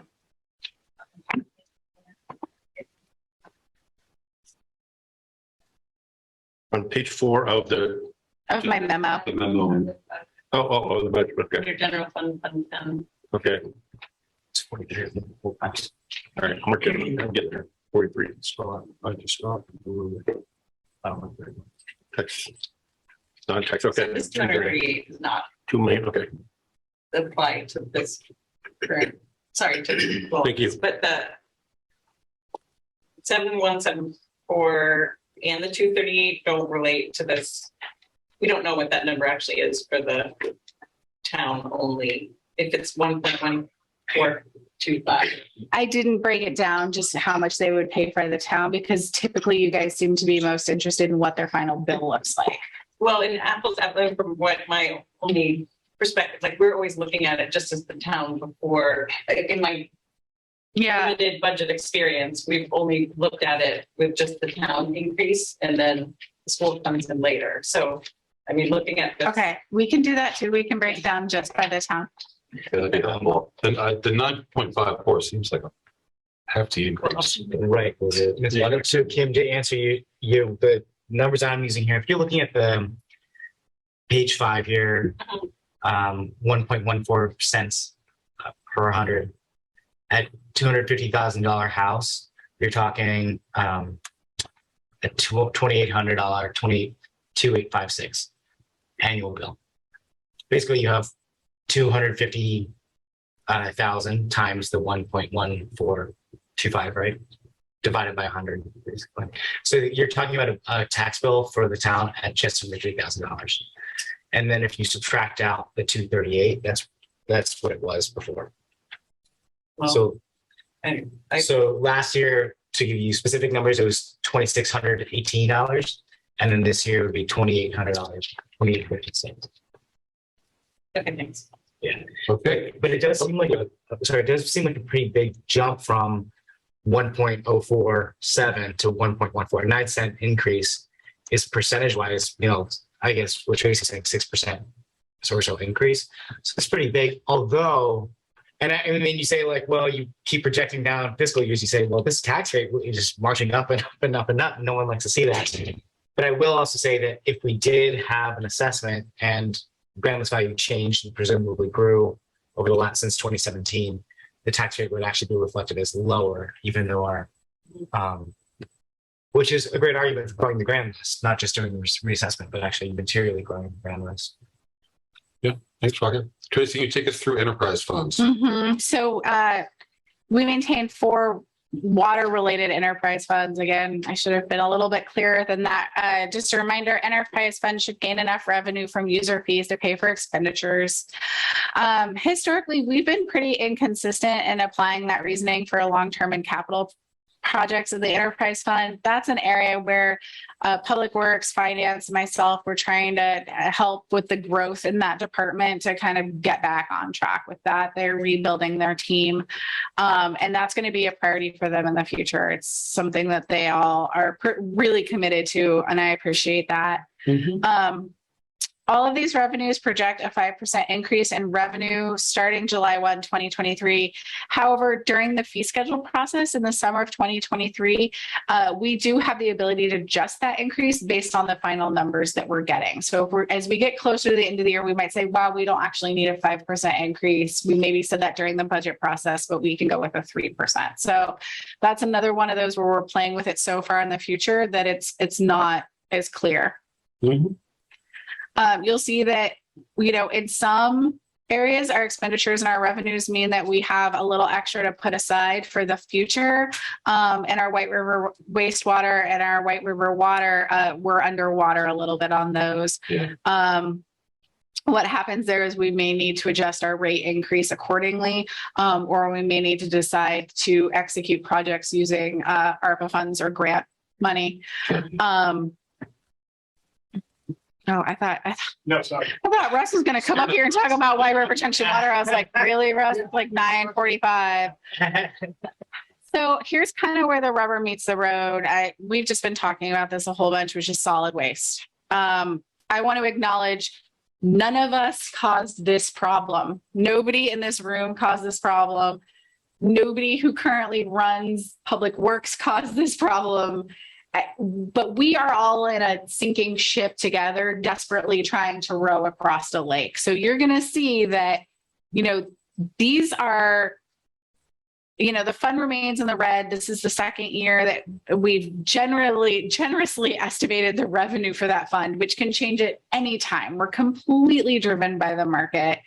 And we're driven by an outside market, Lebanon and other private haulers that we just cannot even anticipate. We're the only game in town for water and wastewater. You have to come to us. We are not the only game in town when it comes to solid waste. And that is a completely different business model.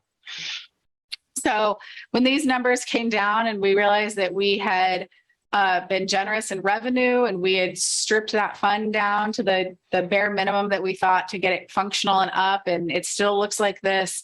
I was sitting with Chris Hallsworth and Jeremy Delisle, and we just said, we've got to come back to them in January and we have to make a decision on what the future looks like before we execute on FY24. So they're cranking through, and they will be back with you all once we kind of get through the hump of budget for a comprehensive assessment of the future of the facility. And we'll be asking you all for a clear path forward. This feels really unsustainable.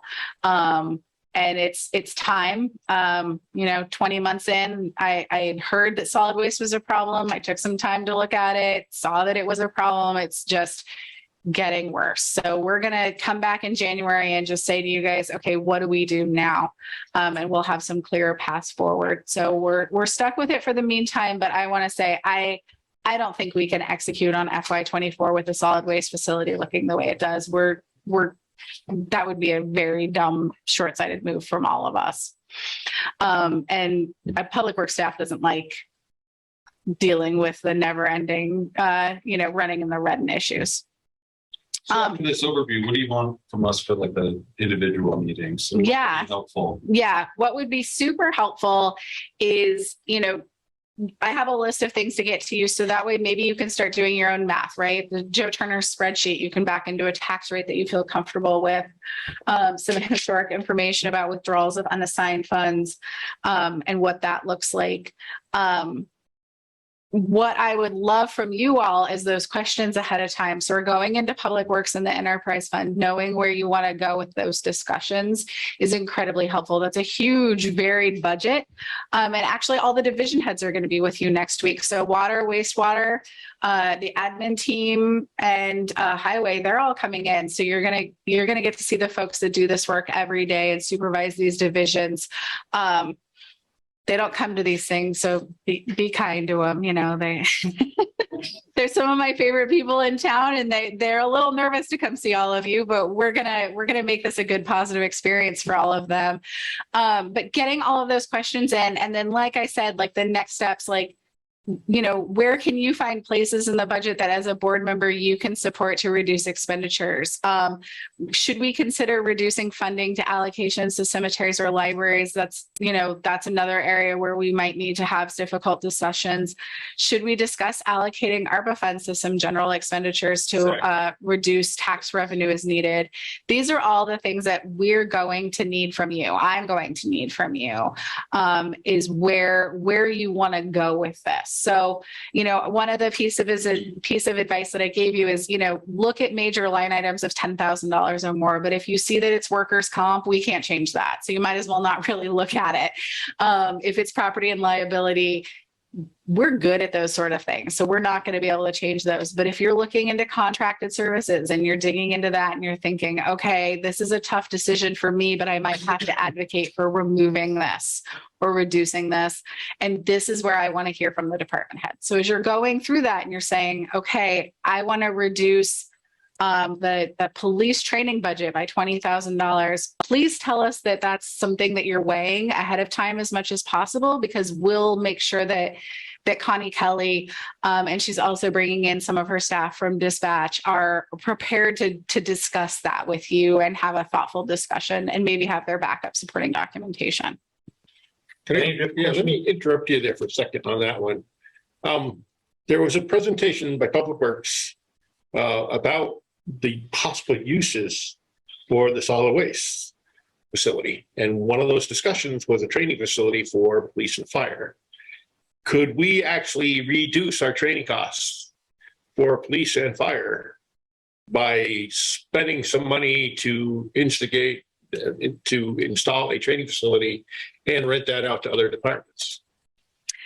That would be a long-term thing. And I want to say off the top of my head, not sufficiently enough to balance those two items. But that's one of those things where expenditures up front will save you money in the future, because we have to do something with it anyways.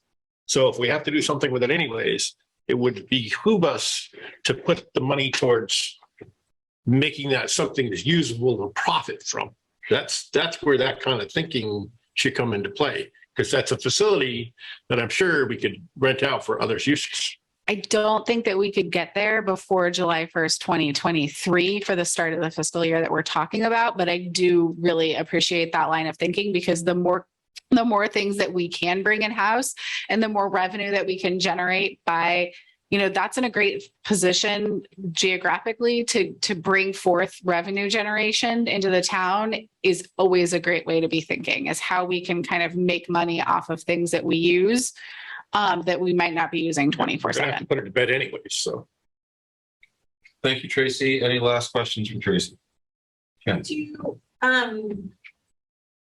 what's most useful? Like if I have specific detailed questions, just email you the chair and the vice chair, or if you want to include the department head, just email me, the chair and the vice chair. And again, you are the freshest eyes that have seen this book in probably 3 weeks. There was a point where I think I was blurry. I think Gail was blurry, and we couldn't see the numbers anymore. Our eyes were tired and our fingers were fat. So if we missed anything, if I missed anything, my apologies. We're all human beings. And that's why we have a few months to take care of this. So if you do see something, you see a typo, anything like that, please just email me, copy Mike and Dan, and then we'll fix those up. Great. Thank you, Tracy. All right. So we'll go on to commission reports. We'll start with Lanny and move down this way. You heard the commission report this evening from the charter committee, so. That's true. There we go. Rocket, anything? Oh, yes, do I? I'll try to keep it short, but there's some drama in the Sister City Committee. A lot of questions about the number of tickets that we were extended invitations to CNON. Basically, I guess what it boils down to is there's a conversation now. For a period, there were 2 high school students who were very passionate, very committed, who were very excited, led to believe that they could go to CNON and were excited to go. Last minute, last week, they were told that they were unequivocally not allowed to go as students. So there is a question that maybe is worth considering for the board about next year, about how much would, as we allocate funding to Sister City Committee for travel to CNON, if we want to put any stipulations around that. Because right now there is this question of, is that money best utilized to send students over on an exchange program and making it democratic and accessible, or is it better reserved for adults who arguably might be able to pay for their own tickets to go to CNON if they're given an invitation? Yeah, that's a good question. We can discuss that when we did budget some money for them last year, and I don't know that we've done that in prior years, so we can have that conversation. Allie, do you have anything? Sure. I'll try to be quick. Hartford Committee on Racial Equity and Inclusion. They're doing some work to be really diligent about tracking all of the various HQuery related motions and status kind of from a project management standpoint. So just excited and appreciative of that really diligent work. As I think was mentioned, the public information officer and kind of that scoping of that role and communications plan that was accepted by that project pitch went through with Tuck School of Business. So we're just awaiting instructions on how to connect students and begin that process with the project. And then this is kind of a small note, but just to kind of let folks know that because we had a discussion as a select board around changing the constitution to include high school student liaisons as voting members. And that's still being worked out on the school board's end, because there was some concern around if that puts a student liaison as a voting member in any kind of position of risk or safety, because sometimes, unfortunately, we do have folks in committees who get subject to personal attacks and things like that in town. So I think the school board is just being mindful of students being placed at that risk. So that's an ongoing discussion about high school liaisons. Resilient Hartford, there was a really great idea that was put forward in the last meeting around maybe putting the Wilder School just had a renovation and they have a kind of brand new renovated lawn. So there was a great idea around potentially converting that lawn or partnering with them to do another food forest similar to Clifford Park, which is exciting, and having a lot of different town committees and organizations involved in that. They discussed their yearly budget request. That's just to put on folks' radars. It's a small amount, but it shows up in the planning department budget where it historically lives, just for 1,760. So a very small amount that they just use for various expenses. That's historically in the planning department budget. And then there are 2 spots on the committee open. So Leah Mosenthal had to step down. So thank you to Leah for her service on the committee. So there are now 2 committee spots that are open for residing Hartford. That's all. Allie. Mary, do you have anything? I'm not ready with the Conservation Commission report yet. I just attended last night, but I do want to pass on to people via Jeremy Delisle that anybody out there, it is hunting season, and Jeremy's a hunter and he worries about people who don't wear vests or who don't put bandanas or vests on their pets who are out in the woods. So please be careful out there, people. Thank you, Mary. Dan?